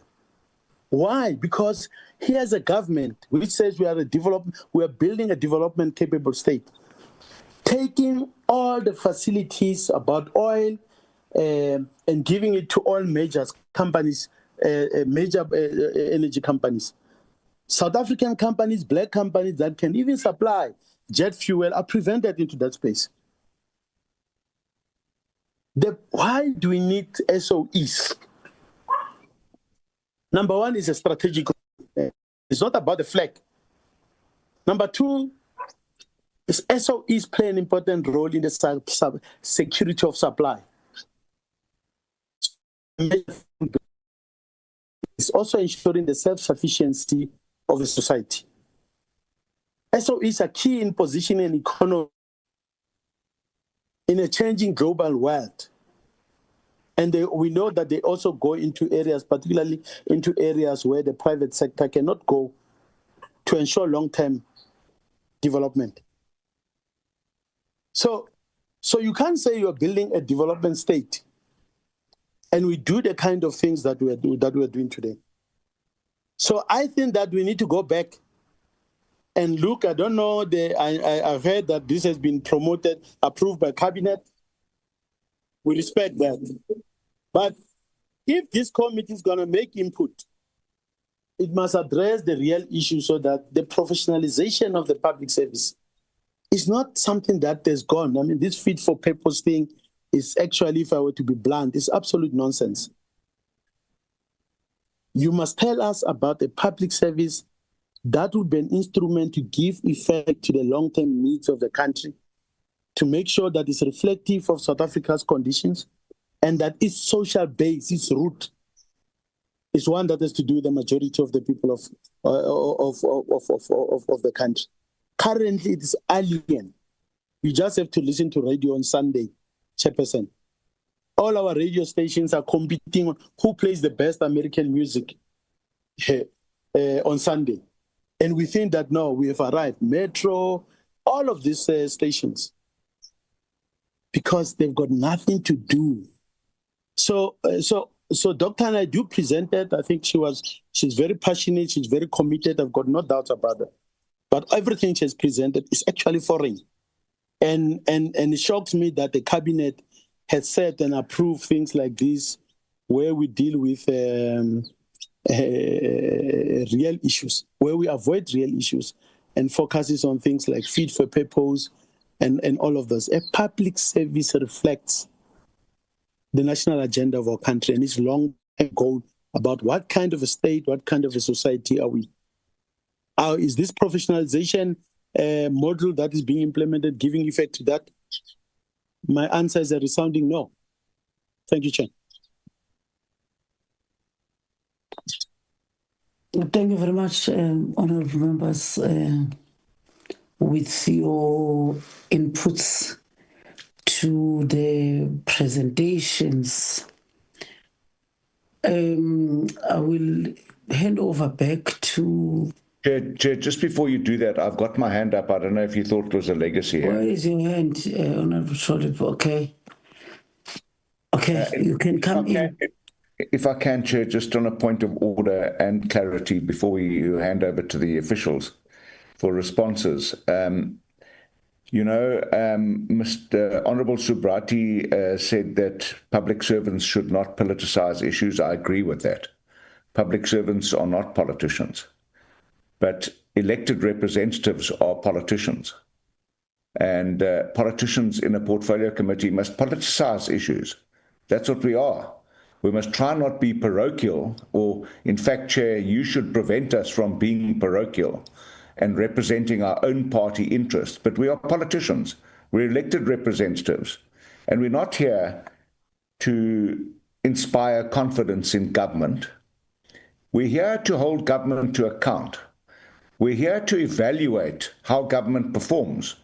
And I also want to request from the honourable members that when we make our commitments, let's make our commitments to the presentations that have been made around professionalisation of the public service, not about the economy, not economic growth, not about what music is played on what stations. Let's restrict ourselves to the subject matter and try and be a professional political party, a political committee that evaluates how government is performing. And, you know, if we are as weak as the weakest link or as strong as the weakest link, our public service is very weak. And people have used terms here about lack of work ethic, impunity, etc. So if we're going to do our jobs here, we must not refrain from politicizing issues, but we must focus on the issue at hand. Otherwise, we'll spend days pontificating about policy. We mustn't be parochial. We must be effective professional politicians. Thank you, Chair. Here. No, Comrade Honorable Christie. No. Honorable members, as I'm going to hand over to the department, I will also humbly request that also we don't respond to each other's inputs and views to the presentations. Each and every member is allowed to speak whatever in this meeting, and obvious, we must never respond to each other's views and inputs. I understand, Honorable Sholip, and what we have raised, but we are different individuals in this portfolio committee, and definitely we are not representing political organizations, but we will never allow those that believes that their political organizations are better than others. We are all better political organizations here. But now we are representing the people of South Africa and must not respond. And I will request that Honorable Christine stop clapping hands. because we have raised your issues and we have listened to you. And I will then hand over to the department. Thank you very much. Okay. Dr. DG Vukela is here. Okay. What do you want, Chair? Okay, okay, you can comment, DG. I'll come back later. Thanks. No, DM, we can proceed. DM, we can proceed. Start, DM. Proceed. Yeah, no, I just want to make few points that okay, first of all, I want to respect the views expressed by members of the portfolio committee. As usual, this portfolio committee, especially also because it's a joint presentation with the public service and administration on matters that are at the center stage of our ongoing transformation agenda. It raises issues as broad as possible. I think members have went to cover broad parameters of these discussions, demonstrating that this is not an isolated discussion, but it is interconnected, and we need to deal with it holistically. I do take note of that. And that's why I think when we discuss it, we also must recognize the path that the country has traversed since 1994. Unparalleled legislation, policy and legislation has been passed by the democratic government through open processes that seeks to dislodge the foundations upon which apartheid was founded. So when we discuss this piece of legislation, we also discuss in relation to other progressive set of legislation, as we normally cite, even other acts that are complementing. And I think that's why many of the members were saying it is rich presentation, it is still correct in many ways, but the problem has been the absence of vigorous implementation in government. I think we do agree with members to say concerns and frustrations of our people not to get the quality, excellent standard of service in many ways should drive us in terms of the process of change. But I think I do agree with members that when we present the update, it should be recognized that there is a qualitative change. There is the level which we have reached of putting a system to respond to chronic challenges that we are faced with. But even if we can cite one area of excellence in exclusion of the other, which I believe that the public service and administration is capable of citing very committed, loyal civil servants, very astute technocrats, technical capability, even in state-owned enterprises, highly experienced, well sought after, produced by our own institutes and as well as institutions of higher learning. So that relationship, I don't think it is correct. Honorable Montana is correct. In many ways, Transnet on its own, through its schools, has produced highly reputable South Africans capable of running state-owned enterprises. And I think that's why when we refer to as state-owned enterprises, we really would appreciate that, because it should be a concentration of skills, technical skills, and expertise that is required to drive the particular agenda of the state. So I really want to agree that with members when they said that we have to deal with the certain issues. There are areas that were flagged here of transgressions with regard to disclosures and many other issues. And members said that the culture of impunity that has been in the system over a period of time, we need to deal with it. we need to revolutionize the public service.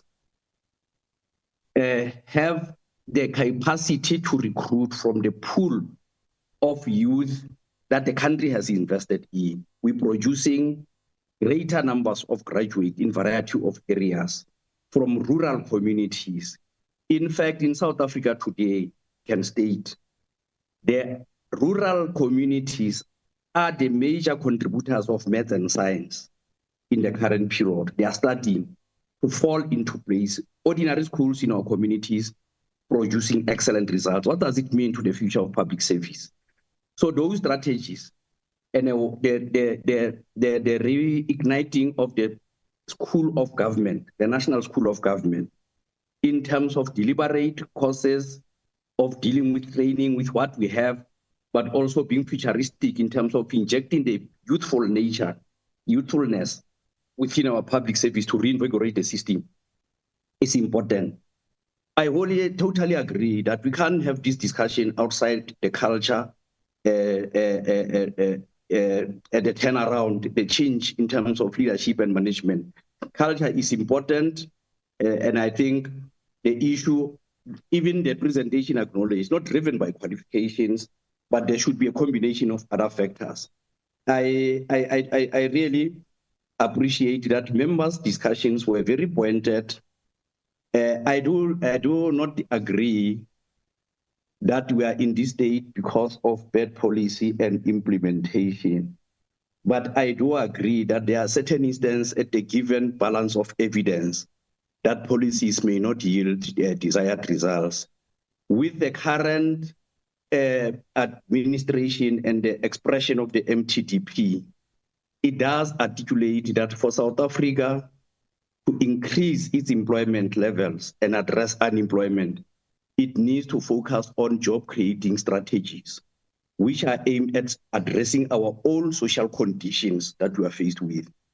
But the ability is, under the current constraining environment, how do we employ different measures to ensure that, for instance, the expansion of industrial programs, to the extent that it has been pointed out, we really need to discuss those issues.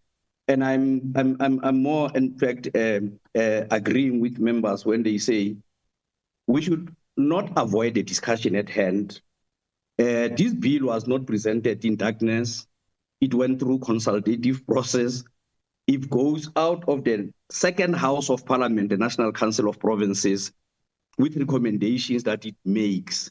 So it is not a bill. It is from the previous term. It was reopened in the current term in Parliament, and so we are confident that this bill expresses the will of the people in South Africa, and it is important also to look at it, not look at the presentation as representing the total package that has served before various levels, the policy discussion that has preceded the bill. So I think that members, with all your comments that you have made, there are quite important points that we have expressed that will take. It is good for Honorable Mondana to make a reflection. The basis for starting a public service, how many who constituted that went to various parts of the country, outside the country, for orientation, initial orientation, in terms of many areas of work. So I'm saying also, I do agree that we should not compromise the ongoing transformation agenda and progressive pieces of legislation and find an excuse not in their implementation. That the democratic government will not avoid, whether it is a government of national unity, even if it is a government of national unity. None among us have got every right to review those policies that are based on creating a particular, the kind of objective that we want to create in the country. So we will be able to deal, and they should be protected, so that any failure, when it is corruption, it must be corruption, it must be dealt with. And then we should also not be selective. They are unparalleled. What is this? The president has signed so many SIU investigations in variety of areas. So we should be able to deal with them comprehensively, where we fail, where we succeed. But I think the agency is on the implementation of our legislation, as we have said. I happened, Chairperson, yesterday to be in Alfred Nzo District Municipality in the Eastern Cape, Ematebisen Bridge, or where we were. And that municipality has got a clean audit, led by Mayor Ndevu. That municipality is well performing in the country, so we should be able to look into, but also faced with very huge technical issues there. It's a border municipality, but it needs a lot of technical skills, engineering capacity to resolve part of its problem because of the location of where it is based. So it has got extreme challenges that we have as a state, master the art of planning and resolving the problems that we are faced with through calculated planning and ensuring the collaboration of different departments of government across spheres to improve on the challenges that we are faced with. So I believe that I do and the presentation, of course, the presentation of monitoring, planning, and evaluation, a timetable of formulating the outstanding important area of work which committee members have been saying. We are happy that members agree with the framework. And I think the DG is here, the Devugani. You will also clarify some of the issues. Exactly some of the issues that we are raising in this legislation of professionalization of public service is to build institutional capacity that every election should not constitute the undermining of the base as it was said, because we really should accept government is a face of a state in a particular period, in a prescribed period. So we need to build state institutions and state capacity for the success of a long-term even planning in our country. Thank you, Chairperson. Thank you very much, Honorable DM. Anyone else from the department, or you are all covered, Acting DG? Thank you very much, Honorable Member, Honorable Chair. Thanks to members and my Deputy Minister. Yes, indeed. I will just reflect on a few things. I'm quite impressed. I'm happy my DM covered almost all issues raised. Let me start by Honorable Trollip on the issue that he raised. The issue of transparency in the recruitment processes. He raised the issue that a person get fired somewhere and then he makes somewhere as an acting municipal manager. Honorable Trollip is quite correct. In fact, one of the things that we're trying to fix, Honorable Trollip, is to ensure that we develop a database of registers of all cases of this nature. Honorable Trollip will know that the three spheres of government, when talking about public service, is about two spheres. It's national and provinces. It does not include local government. When we say public administration, now you broaden to local governments. Hence, you find the people moving around those spheres with issues of misconduct. Now, what my colleague presented, Dr. Anusha, on the framework, one of the key areas that we're finalizing right now to go to cabinet is to finalize a register of database of all these particular cases that cut across the streets of Gaza, so that when the new recruitment and appointments, people will use that as part of the reference. That's been taken care of, Honorable Trollip. On the issue of the lifestyle audit, I think my DM have covered it very well.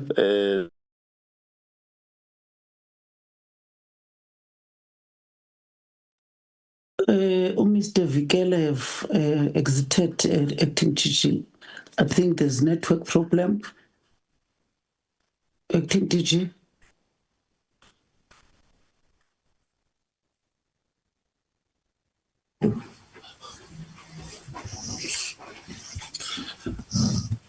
Honorable members, my apologies. We are sitting somewhere in Pretoria. There's no power in the city. All our gadgets now are getting flat. So, but I'm using the one that my colleague is presenting on. Let me proceed quickly to say, on the issue of the lifestyle audits, I think it was raised reference to number of commissions that are emerging by Honorable Trollip, of which he is quite correct. These commissions must be commended because it shows that public service is beginning to do something right.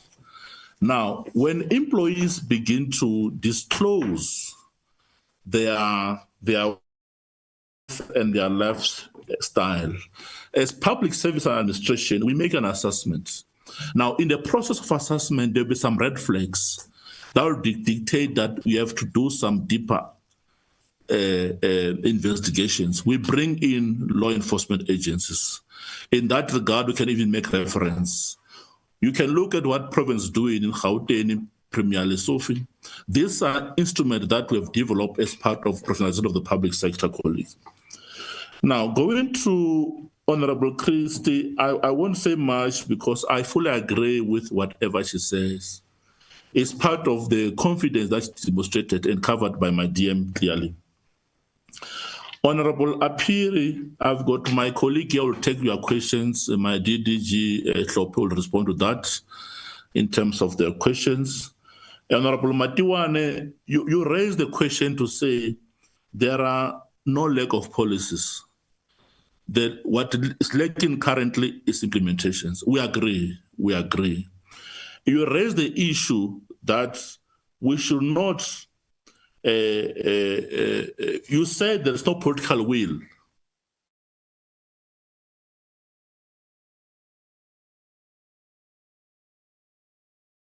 Something that is between politicians and that seeks to assist the wider public service. As Honorable Montana raised to say, the public service is just part of government and the state. We agree. The framework is called the public sector professionalization. It goes beyond the public service. It brings all the state in totality. Your judiciary, your local government, national and provinces, and the entities. Now, if you see our presentation here, members, it talks about what DCOC is doing for local government and administration. It talks about what DPME is doing on the part of the entities. It talks about what the DPSA is doing for the public service as a custodian of instrument for the public service. So that completes the entire state, as Honorable Montana raised, which I fully agree in that definition. Lastly, on my side, I think Honorable Gama, I fully agree, is the issue of culture that we're emphasizing in the document. That entire document even bring in the issue of how do you bring in the practice of the academia to begin to provide the issue of the culture change, the culture shift. It's something that Honorable Gama raised as part of the culture shift of the public servants. We know what is happening out there precisely on the frontline service delivery, where our challenges sit, which is permeated within local government. When DCOC could develop the instruments in that regard, working closely with the DPSA on the functionality of local government and the systems as part of the solutions. Honorable Subriati, I didn't get much question, but I fully agree with what he raised. As part of the measure and impact, my DDG, Anusha, will take that. Honorable Montana, I fully agree with your assertion in terms of the definition and what you raise is the issue of the appointments of the top echelon. Your DGs, your CEO, and accounting authorities, which, by the way, the document did canvass that in terms of what must happen. The initial thought was give DGs 10 years, give DG 7 years. At the end of the document, we say allow DGs to serve 10 years, which is renewable. Now, what must happen from here, honorable members, as DDG Anusha presented, is to complete the statutes, the instrument, legislation. There's a bill that is being finalized right now. As soon as it's assented into law, we must take the entire framework and begin to ensue it within the new amendment that will come back to you, members, in terms of the instrument to govern the entire public service. Because indeed, I think 3 to 5 years is a short term that there's not much impact that an individual can do. Lastly, on the issue of academics qualifications, the document talks about the RPL, and the documents talk about the continuous learning, which, by the way, these are things outside the formal conservative academic environment, to begin to capacitate our public servants, who, by the way, they carry wealth of experience, but with no formal qualifications. We agree. We work closely with the Department of Labor as the custodian of the RPL and the Higher Education Department. Let me pause here and allow DDG Anusha to come in. And then in conclusion, Honorable Chair, through you, I'll allow DDG Hlope to take the final question. Thank you very much.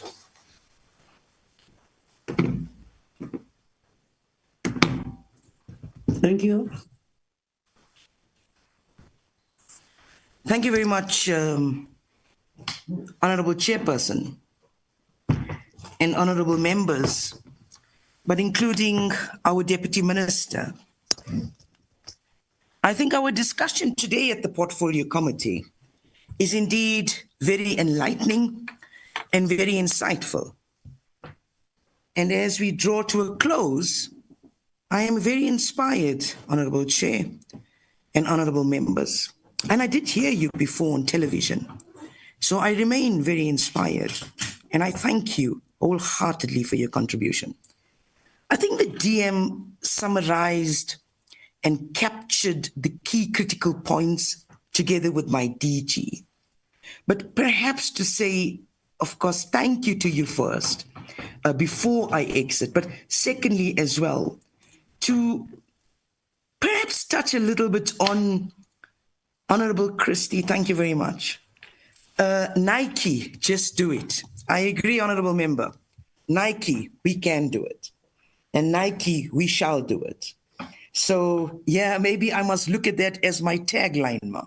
But indeed, thank you for the positivity. As I said, I'm inspired.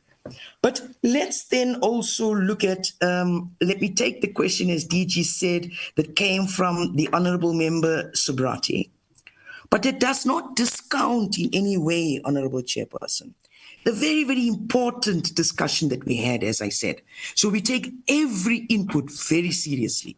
And let's see, how we can improve on this going forward. Because although we show you a nice lot of improvement, we are not complacent. We are still, a moving kind of, and we are alive to all of this. So the triage that you speak about, Honorable Subrati, and then you refer to a gunshot. How about a stab wound, sir? So the degree of what you're saying is, where there's a triage and where there's an injury, we would need to instantly adapt our modus operandi, our tactical operation around this. Because going with the normal and standard would not work, where a gunshot wound, of course, is fatal. So we will have to assess the fatality or the degree and the extent of that, Honorable Member. And you are absolutely correct. And at that instant, that time, you will apply the solution. I think I demonstrate this, Honorable Chair, when I started off by saying that we have different focus areas, and national and provincial may be a little bit more, I want to say standard. Whereas once we process to local government, whereas you've said today and we've heard you, that's where the real service delivery is felt, Honorable Chair and honorable members. And of course, then the triage becomes far more important in how we do it. And then when I took you to the state-owned enterprises, that is why I spoke about what is the triage there? What is the gunshot wound there? Or perhaps a stab wound? And that is sometimes the financials of it and the fiscal discipline that every one of us you and I, Honorable Chair, that needs to have when it comes to public services. So you spoke about, Honorable Member Subrati, the green shoots and so on. I think I've explained the triad somewhat in the interest of time. But I think what's very important as well is the number of pieces of work we are doing. And indeed, there are green shoots. I am absolutely positive, Honorable Chair, after serving for 34 years, I am absolutely proud to say, indeed, there are shoots. Things like lifestyle audits, things like disciplinary registers, things like the DPSA and the DPME, and the Department of the Office of the Public Service Commission and our COPTA. We already anticipate what's coming out or what is there in the Madlanga Commission and the Ad hoc Commission and other things. Hence, I've said, as a country, we are in flux. Hence, we already got an integrity log where we try to partition, we try to bandage. If we want to use triage at a metaphoric analogy level, we would do that then to make sure that some of those instances at the Madlanga Commission and so on never repeat itself. I am prepared, honorable members, to try and to never stop trying. So when we refer to the Adrian Entoven, the CEO of Yellowwood's article, we have consulted that honorable member. There's three things he asserts to, which is the economic decline of the past decade that may have arrested us, and that the country's trajectory nonetheless has become positive once again. He's also identified through his research Enthoven key structural reforms in sectors such as energy, logistics, water, and if I'm not mistaken, telecommunications as well, and signaling, really signaling this as a turnaround for us. The author also emphasizes that the recovery remains fragile and it hinges on combating corruption, organized crime, improving governance, maintaining political stability, and sustaining reform momentum. Chair, allow me then to leave it here because it is indeed a very interesting article and we could go on. But thank you so much, Honorable Chair, Honorable Members, and DG for supporting us. Thank you. May I please, Honorable Chair, ask Baba Shlope to please come in and close up from the DPSA side and our presentation. Thank you so much, Ma. We appreciate you. Thank you. Thank you. Thank you, Anusha. Thank you so much. Yes, thank you so much, Chairperson, Honorable Chair, to the honorable members, the Deputy Minister amongst us, and to all the colleagues that are on this platform. I've been advised to come in and respond to the question by Honorable Apira, which is on the question of the compensation of employees, which was premised on the note that we are dedicating too much money to salaries, far much more than towards the service delivery.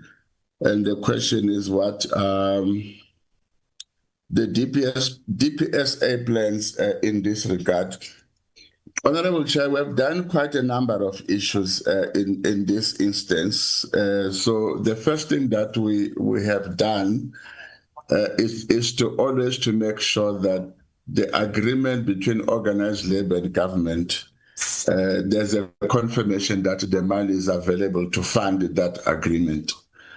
So we make sure that during the negotiations process, we work closely as the technical team with the National Treasury, and we only negotiate based on what's available in the kit.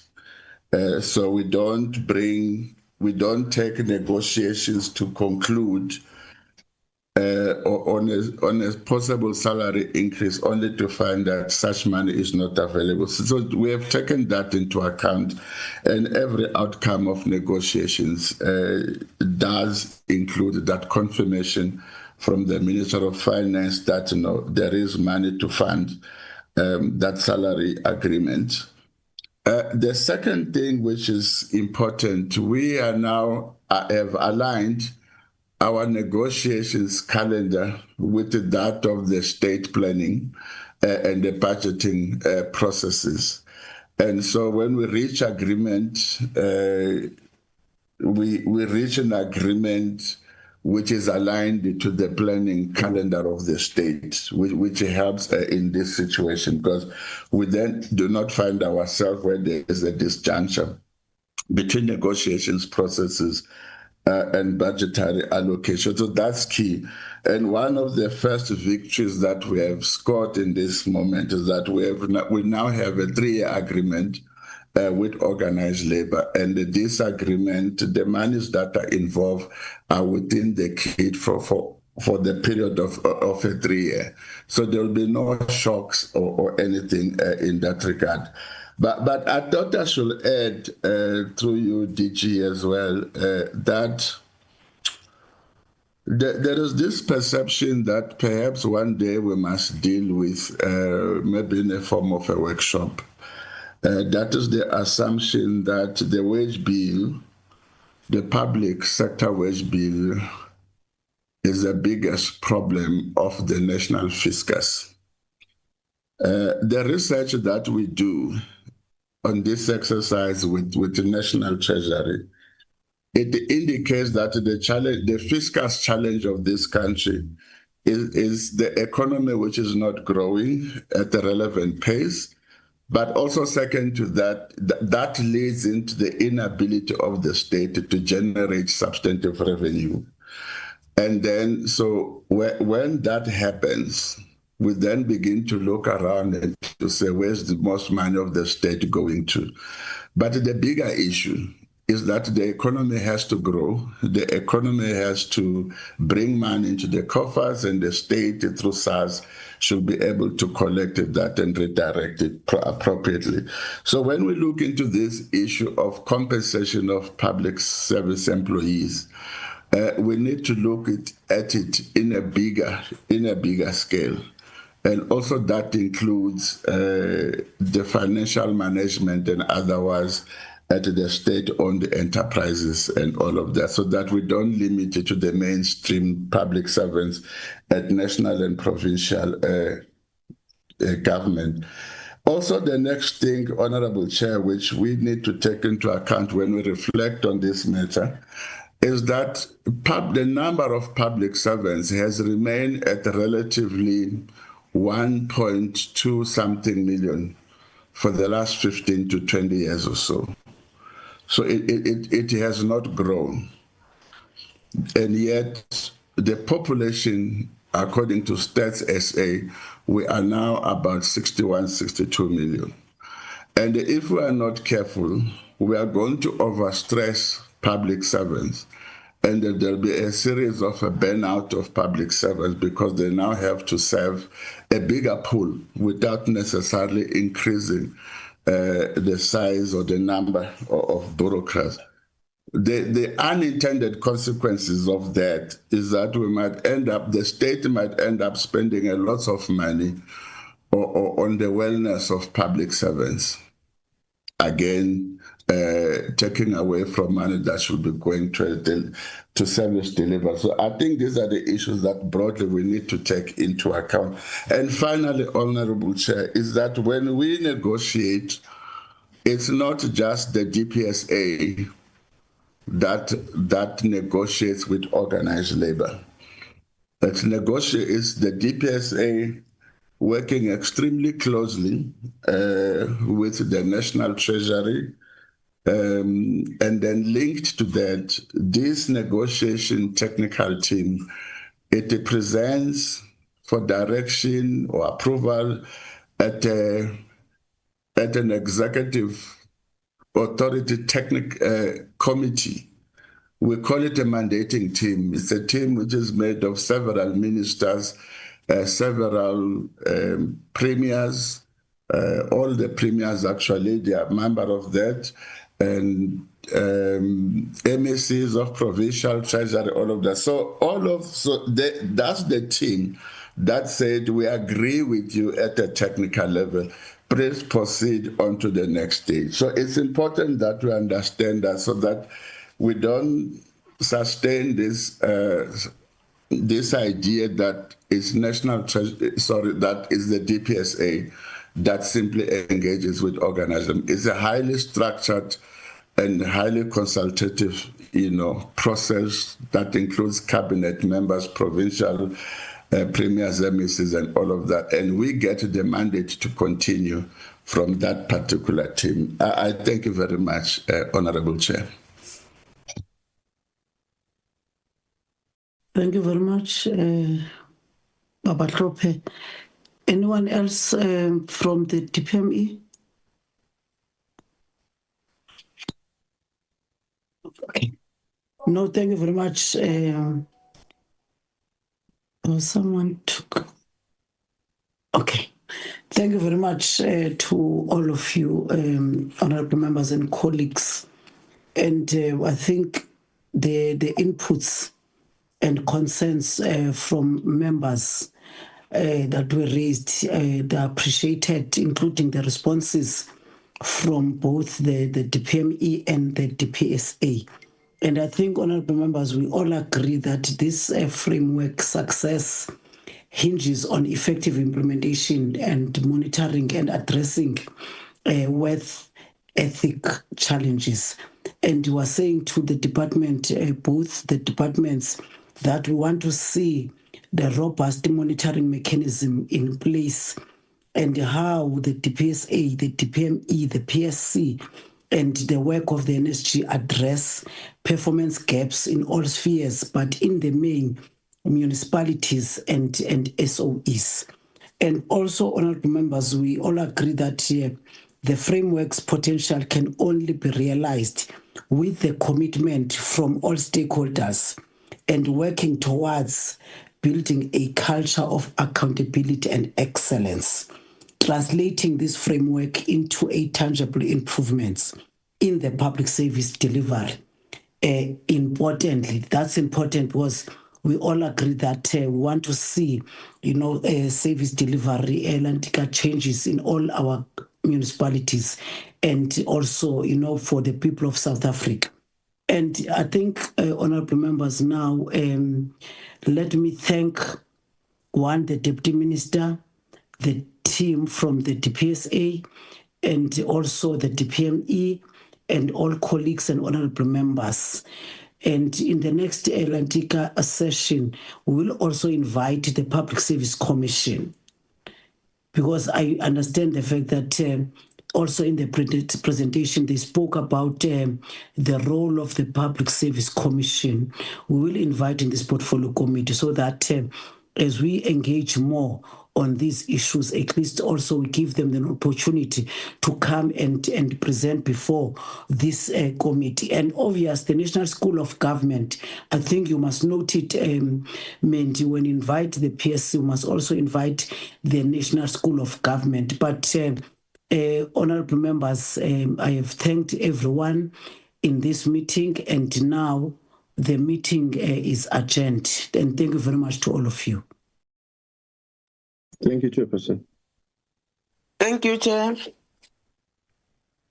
Thank you, Chair. Sorry I clapped my hands so much. Thank you, Chairperson.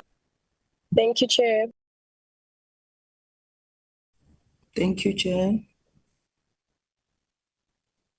Thank you, Chair.